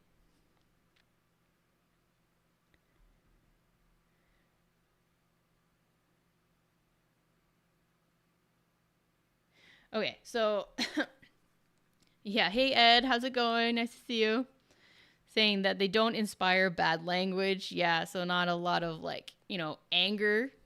You don't want to have those sort of negative feelings rise up. And yeah, Stacy's saying that creature comforts might be light on strategy. Yeah. I mean, it's the spectrum of light to heavy strategy is very subjective. I would say personally, I would say that game would lean a bit more towards medium. Like I wouldn't introduce that game to someone who is new to strategy games, but and then Cabbage is saying maybe little negative player interaction, but not like zero negative player interaction. I agree with that. And Stacy's agreeing with abundance.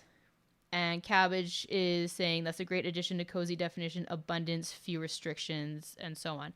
Yeah, and so yeah, I kind of briefly mentioned the little wins as well. And that's something that I really pumped up in my last iteration, trying to like lean into this idea of a cozy game and wanting to feel like, yeah, abundance and a lot of small wins. And so that's why I added all of these icons here. So every time you cover one of these up with a book, you get that reward. So, and you get to choose. So on this row, you can have romance or fantasy, sci-fi or thriller, nonfiction or business. So you can't choose which row the book goes on, but you can choose what space it goes on, and then you get that reward. So every time you cover something up, you get something good.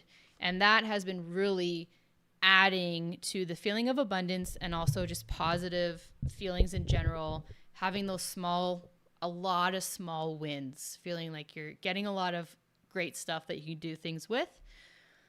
And I thought of this after I played Distilled. I think I maybe mentioned this in my last stream, so I might be repeating myself. But in Distilled, when you finish distilling a spirit, you then get a label, and then that label you can cover up a reward with that label, and you can choose what reward to cover up. So when I was playing that, just like the covering up of something to get something, that made me think about, oh, maybe on my shelves, when you place a book, you can get something that you cover up. And that was like a big light bulb moment for me.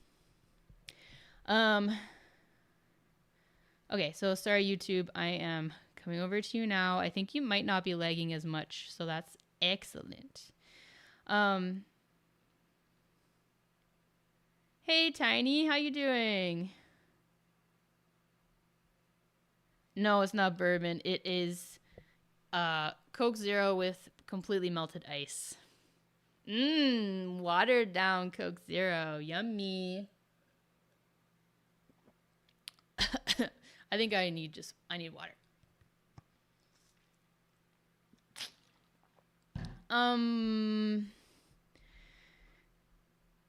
That's very cool that Cheryl wants to play your game, Tommy. Maybe you guys can figure that out and you can get an online playtest. That would be pretty sweet.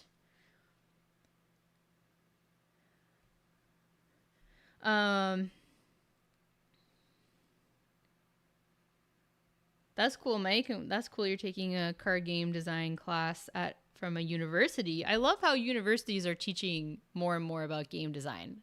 Very cool. I never thought I would see that when I was in university, but I love it. That's awesome. And Cheryl says, I think too many games focus on negative interaction, which is fine for some, but not for the one on the receiving end of that interaction. Yeah, I'm not a big fan of that. Not a big fan of that at all. I think that might be part of why I didn't really love Through the Desert, because you're just kind of blocking each other and fighting for space and feeling like you're getting blocked off and you're blocking other people, and that's not something that I really enjoy. Especially when, you're the one being blocked or denied something. That's not fun. Oh, that's cool. Mike got a chance to playtest Distilled. Wow, that's cool. You can tell that game went through a lot of playtesting because there's just so much going on and everything seems to work very well with each other. So that's really cool you got to playtest that.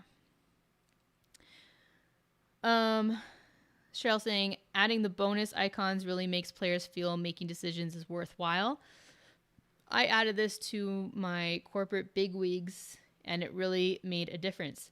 That's cool. So that's one of the games that you have designed? Yeah.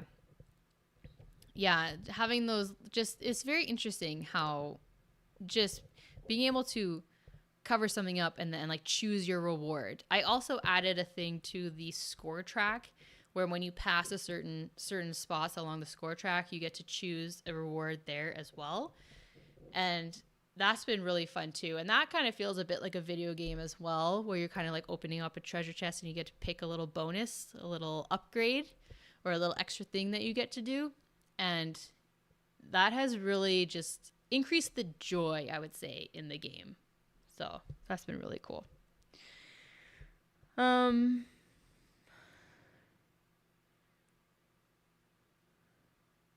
Okay. Back over to Twitch land.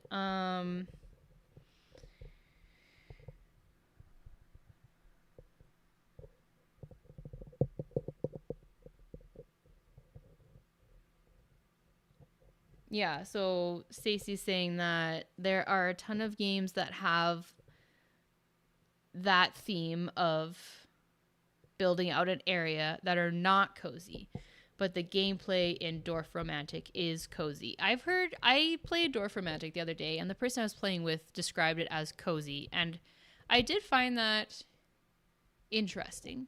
I was like, if you hadn't said that, I would not have described this game as cozy. Like, do you feel like Carcassonne is cozy?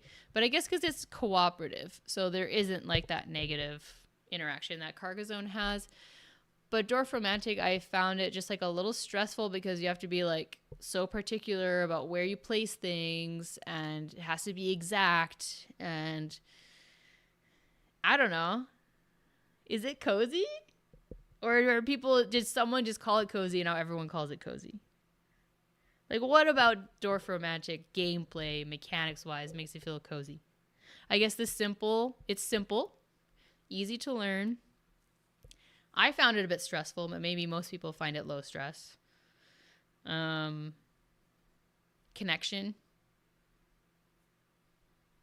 Yeah, I guess so. Yeah, it's all about the little wins, Cabbage. Yeah, Stacy has something like that in her prototype as well, where yeah, you cover something up, like yeah, she has these houses in her game. And if you cover, wasn't it that if you remove the house, you revealed a reward? Wasn't that it, Stacy? I can't remember. Anyway, if whether or not you uncover or cover, getting something is pretty fun. Like in White Castle, when there's like these 3 tracks on your player board, and when you take a worker and you place it on the main game board, you uncover an icon, and the more that you uncover, the more stuff you can get when you take that action, which is pretty cool.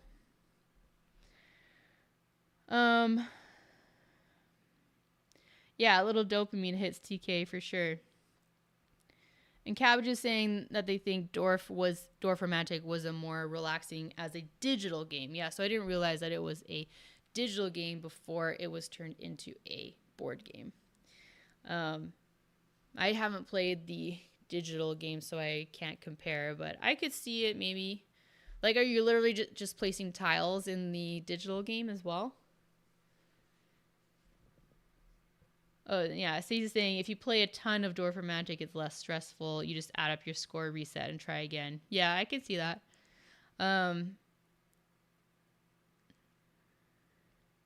Yeah, so in Stacey's game, when you place the house, you get a reward. Removing it gets you a new worker, which then gets you more resources. Yeah. Right. So placing the house, you cover something up, but also removing the house from your player mat gets you another worker, if I'm remembering correctly. Oh, okay. So Cabbage is saying that the Dwarf Romantic digital game was similar, but it had a soothing soundtrack. So that's sort of the, the visual or the audio design of the game can have a big impact, especially for video games. I wanted, I don't know, I wasn't looking for a cozy game specifically, but I wanted like a chill game. And I downloaded Overcooked. And if you know that game, you know it's not chill. It's not chill at all. I think I actually mentioned this on the other stream as well. But basically, it is a game where you are essentially working in a kitchen. So if you want to feel like you are working in a very busy and stressful kitchen in your downtime, then that's the game for you. It's called Overcooked. But the music is fun, but it's not chill. I am playing another game right now called Lake, I think. It has a very chill soundtrack. It's a lot more relaxing, but the theme is a bit depressing. Yeah, I probably should have been tipped off by Overcooked being the name. That's fair. That's on me.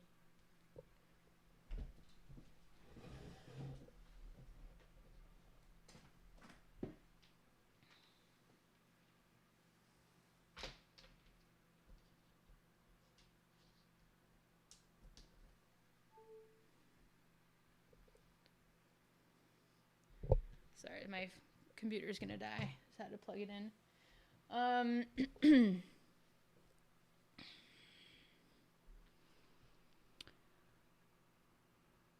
Oh, so Cheryl spent the last 8 years teaching game design at Monash University. Have now retired after teaching for 50 years to focus on game design. That's so cool.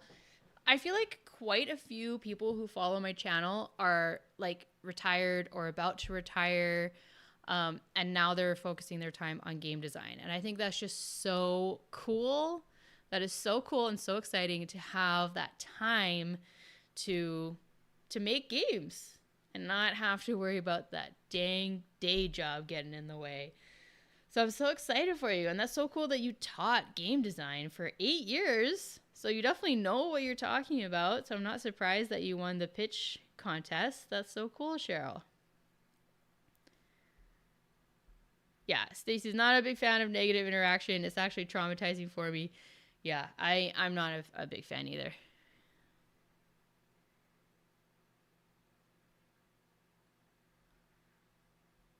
Yeah, Ed. Ed wants to retire. I know. Well, one day, I guess. I won't get on my financial independence soapbox, but we can all retire sooner than we think we can if we, play the game of investments. But that's another topic for another day. But yeah, it's the dream to be able to design games just whenever you want to and spend your time and your energy however you want to. Luckily, I have been, well, it's not really luckily, I intentionally took steps to be designing games full-time for over a year now, which is pretty amazing. That's a lot longer than I thought I would last. I was actually a bit stressed, and I thought that I would be looking for a new day job within a couple months. But it's been over a year now. Obviously, subletting my apartment for months helps a lot. But that is a decision that I made to help me make this happen. So we'll see if I can really make this thing work. So far it's been all right. And yeah, we'll just keep reassessing to see. But I really hope I don't have to get another day job. But we'll have to see how things go. But it's been really, really great to be able to focus all of my time and energy on game design. So I'm not retired. I am working full time and with my YouTube as well still to try to make this all work. But it would be nice to not have to worry at all about, bringing money in and just make games. So I'm very happy, Cheryl, that you're at that point. That's very exciting. Oh, and Mike's retired too. There you go. And you started a YouTube channel. Yes, that is awesome. Yeah, it can keep you very busy. I don't know if a lot of people realize how much work YouTube really is.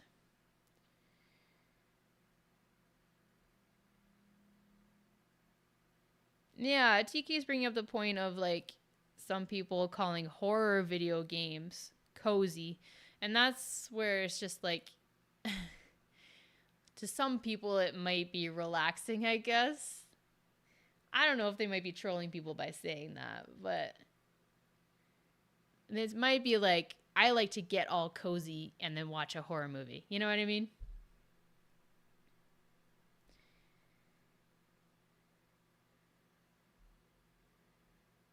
Yeah.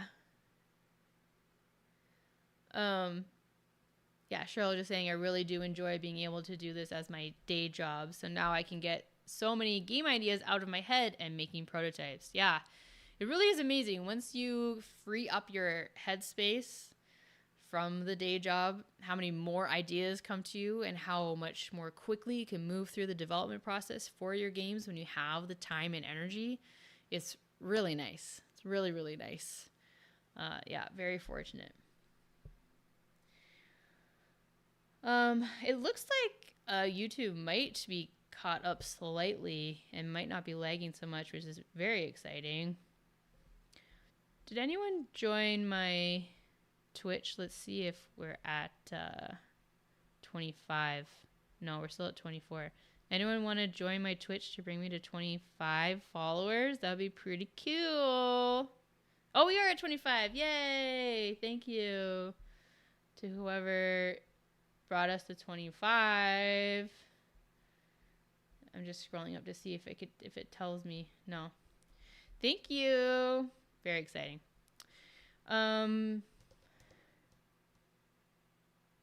Yeah, so Demi Shadow is saying, I have never heard of Overcooked, but from the way you described it, I immediately thought of the bear, which would be the complete opposite of cozy. Would Tokaido be cozy? Yeah, I think Tokaido is mentioned as, well, first of all, I haven't seen the bear, but I have heard it is a very stressful watch. I have worked in a restaurant as a dishwasher and a barback and a server. Not ever in the kitchen besides being a dishwasher. But I've been in that environment enough that I don't really want to spend my free time having flashbacks of the stress of working in a restaurant. So I'm not seeking out the bear to watch it. I also don't have whatever streaming platform it's on. But yeah, that feeling of being in the weeds, especially as a server, and you get that same feeling from Overcooked, trying to fulfill orders. I remember when I was a server and just that feeling of I would just dream about forgetting orders or messing things up, or like it was very stressful. And so I don't really want to relive that essentially. So yeah, I don't know how much more I'll play this Overcooked game. Like, it is a fun challenge, I guess, especially solo, because I just got it on my Switch. I also didn't realize. I thought I would be playing with other random people. They would be the other person in the kitchen. I didn't realize that it was a multiplayer, but only what they call couch cooperative. I'm like, what even is that? So basically, you need to be on the same Wi-Fi or something to be able to play the game with other people. So that's really lame. So I can only play it solo. And so you have to control both of the chefs at the same time. It's very difficult. It's very challenging. But it is a fun puzzle sometimes. But I definitely don't feel relaxed playing it. But yes, Tokaido is mentioned often as a cozy board game. And I would agree. The theme, yes, it is, going for a stroll, sightseeing, eating good food, meeting people.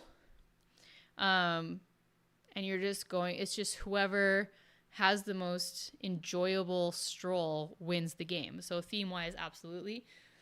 It is fairly simple mechanics-wise, so like an easy teach and an easy learn, I would say. There can be some negative player interaction, I believe, because you can kind of block people, right? I haven't played it for a little while, so I can't remember exactly, but I think you can block people or get somewhere first, then no one else can get that thing, maybe. But I don't think it's too bad. Yeah, I would say there's not a ton of abundance. You are feeling like you're progressing throughout the game. You're always moving forward. Nothing makes you move backwards. Yeah, I think it hits quite a few points. Very chill. Yeah, I think that's a good example. Whoa, Cheryl has about 30 games in development. Woo! Have entered a few more into overseas competitions, so I feel like this next year will be very exciting. That is very exciting.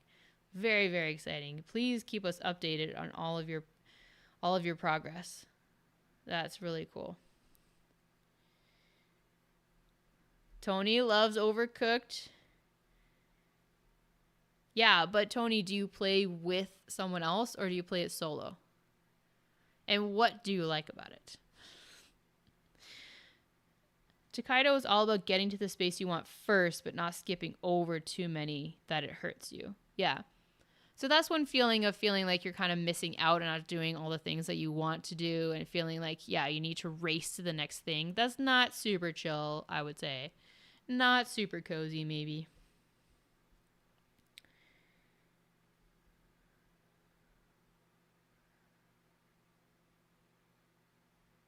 Is Yeah, Cabbage is saying, is solo gaming always cozy because you have no time to stress? Whoa. Oh, sorry. We're just getting a few spam comments here.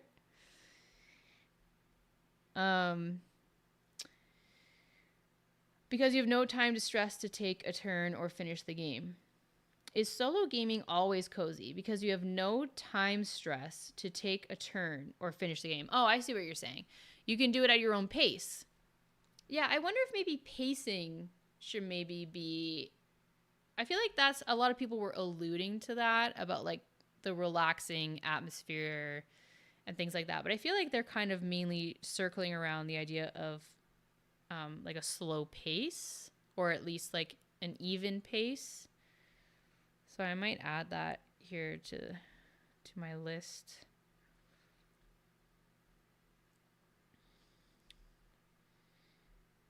Maybe like slow or even pacing. So yeah, when you're playing solo, there's very low stress because yeah, people aren't waiting for you, you know, tapping their fingers, waiting for you to take your turn. That can definitely, I totally agree, that can add to a lot of the stress for a game. And when you're playing just on your own, you can do it in your own time and in your own way. Yeah, so maybe all solo gaming is cozy gaming. I think I would support that.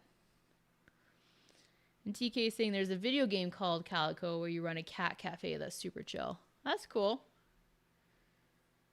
I might check that out.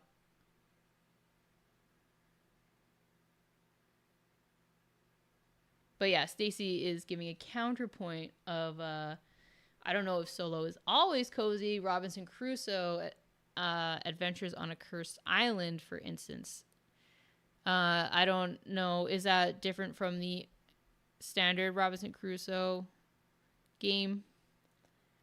Adventures on a Cursed Island.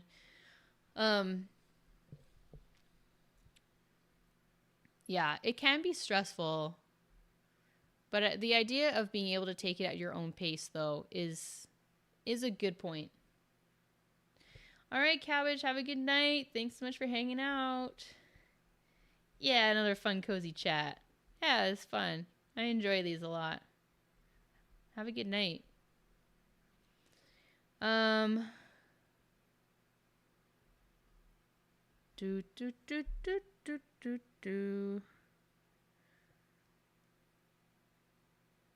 Yes, Tony, you play Overcooked with someone.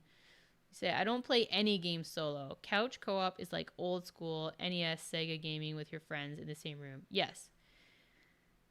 I can definitely see that being fun. But like, if you live by yourself and you don't have someone to play with all the time, it can be, you know, and you're stuck playing it solo, and that's not always the most fun, I will say.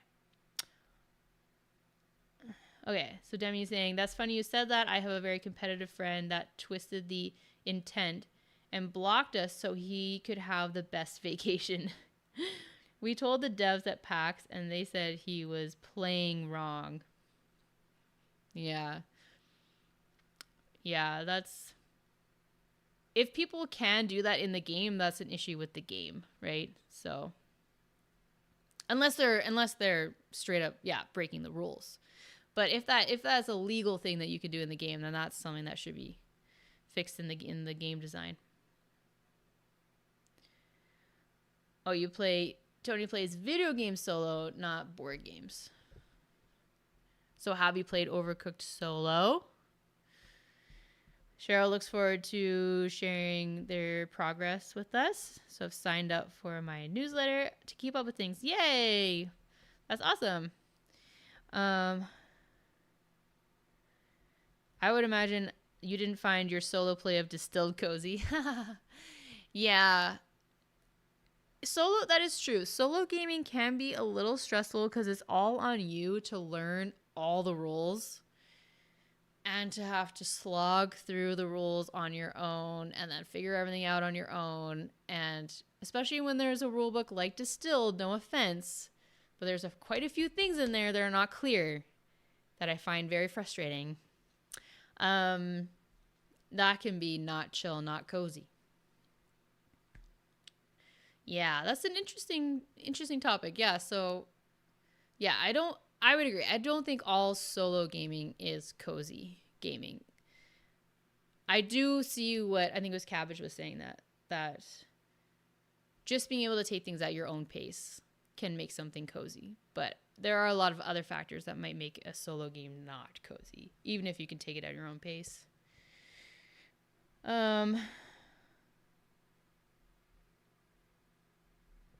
Yeah. Solo Overcooked feels like it takes the whole point of the game away, so it's definitely not one I would recommend for solo. Yes, this is information I wish I knew before purchasing it. I could have looked that up a bit more. I just saw it was multiplayer, and I assumed I would be playing with other random people online. Now I know. That's fine. You live and you learn. Okay, friends.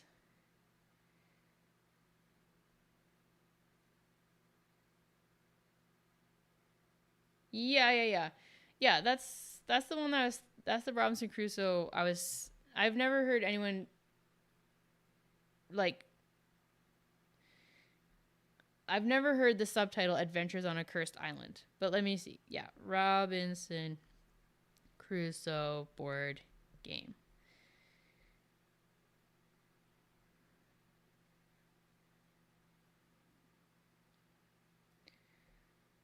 It does have that. Teeny tiny. It says Adventures of the Cursed Island. Has anyone else noticed that? I have literally never seen that. I own this game. Well, thank you for using the complete and full title, Stacy. I appreciate it. Okay, friends. I'm gonna catch up on the the chat, and then I'm gonna head out. Okay, so most solo games that I play are chill because of the pacing and the mindset. I can just take my time exploring the game with different strategies. Yeah. Cool. And then Cheryl says, playing solo when I first get a new game helps me learn the rules before I teach it to others. Yeah, totally. Totally. Okay, friends, this has been a super fun chat. Thank you so much to everyone who popped in and said hello. And prototyped along with me if you did, and chatted, had these really interesting conversations about we talked about a bunch of different stuff tonight, so that was really, really fun. I'm glad the prototype cam worked out. That was very cool. I hope you enjoyed seeing the prototyping process in progress. But I am going to head out and try to wake up early tomorrow to edit my video. Hopefully it won't take too long. Again, it is a giveaway. You could win some pretty cool stuff. So be sure to watch on Sunday. If you're a member, you can watch tomorrow. As soon as it's uploaded, you can watch it. Yeah. I hope you all have a fantastic night and a great weekend. My next, that's a good question, Stacey. I will not be able to stream next Friday. I'm out of town. I'm at a wedding, and I will be at wedding festivities next Friday. So unfortunately, I won't be able to stream next Friday. I'll be back the Friday after that. And I will be out of town for this wedding Monday to Monday. So I don't think I'll be able to stream another time. So definitely not this Friday, but next Friday. And I'll try to maybe do another random one when I get back. And I am still thinking about adding Tuesdays as another stream day.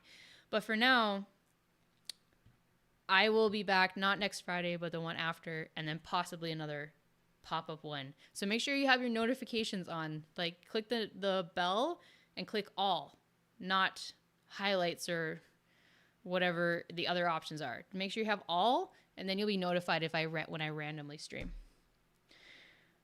Bye, Mike. Bye, Tony. Bye, Cheryl.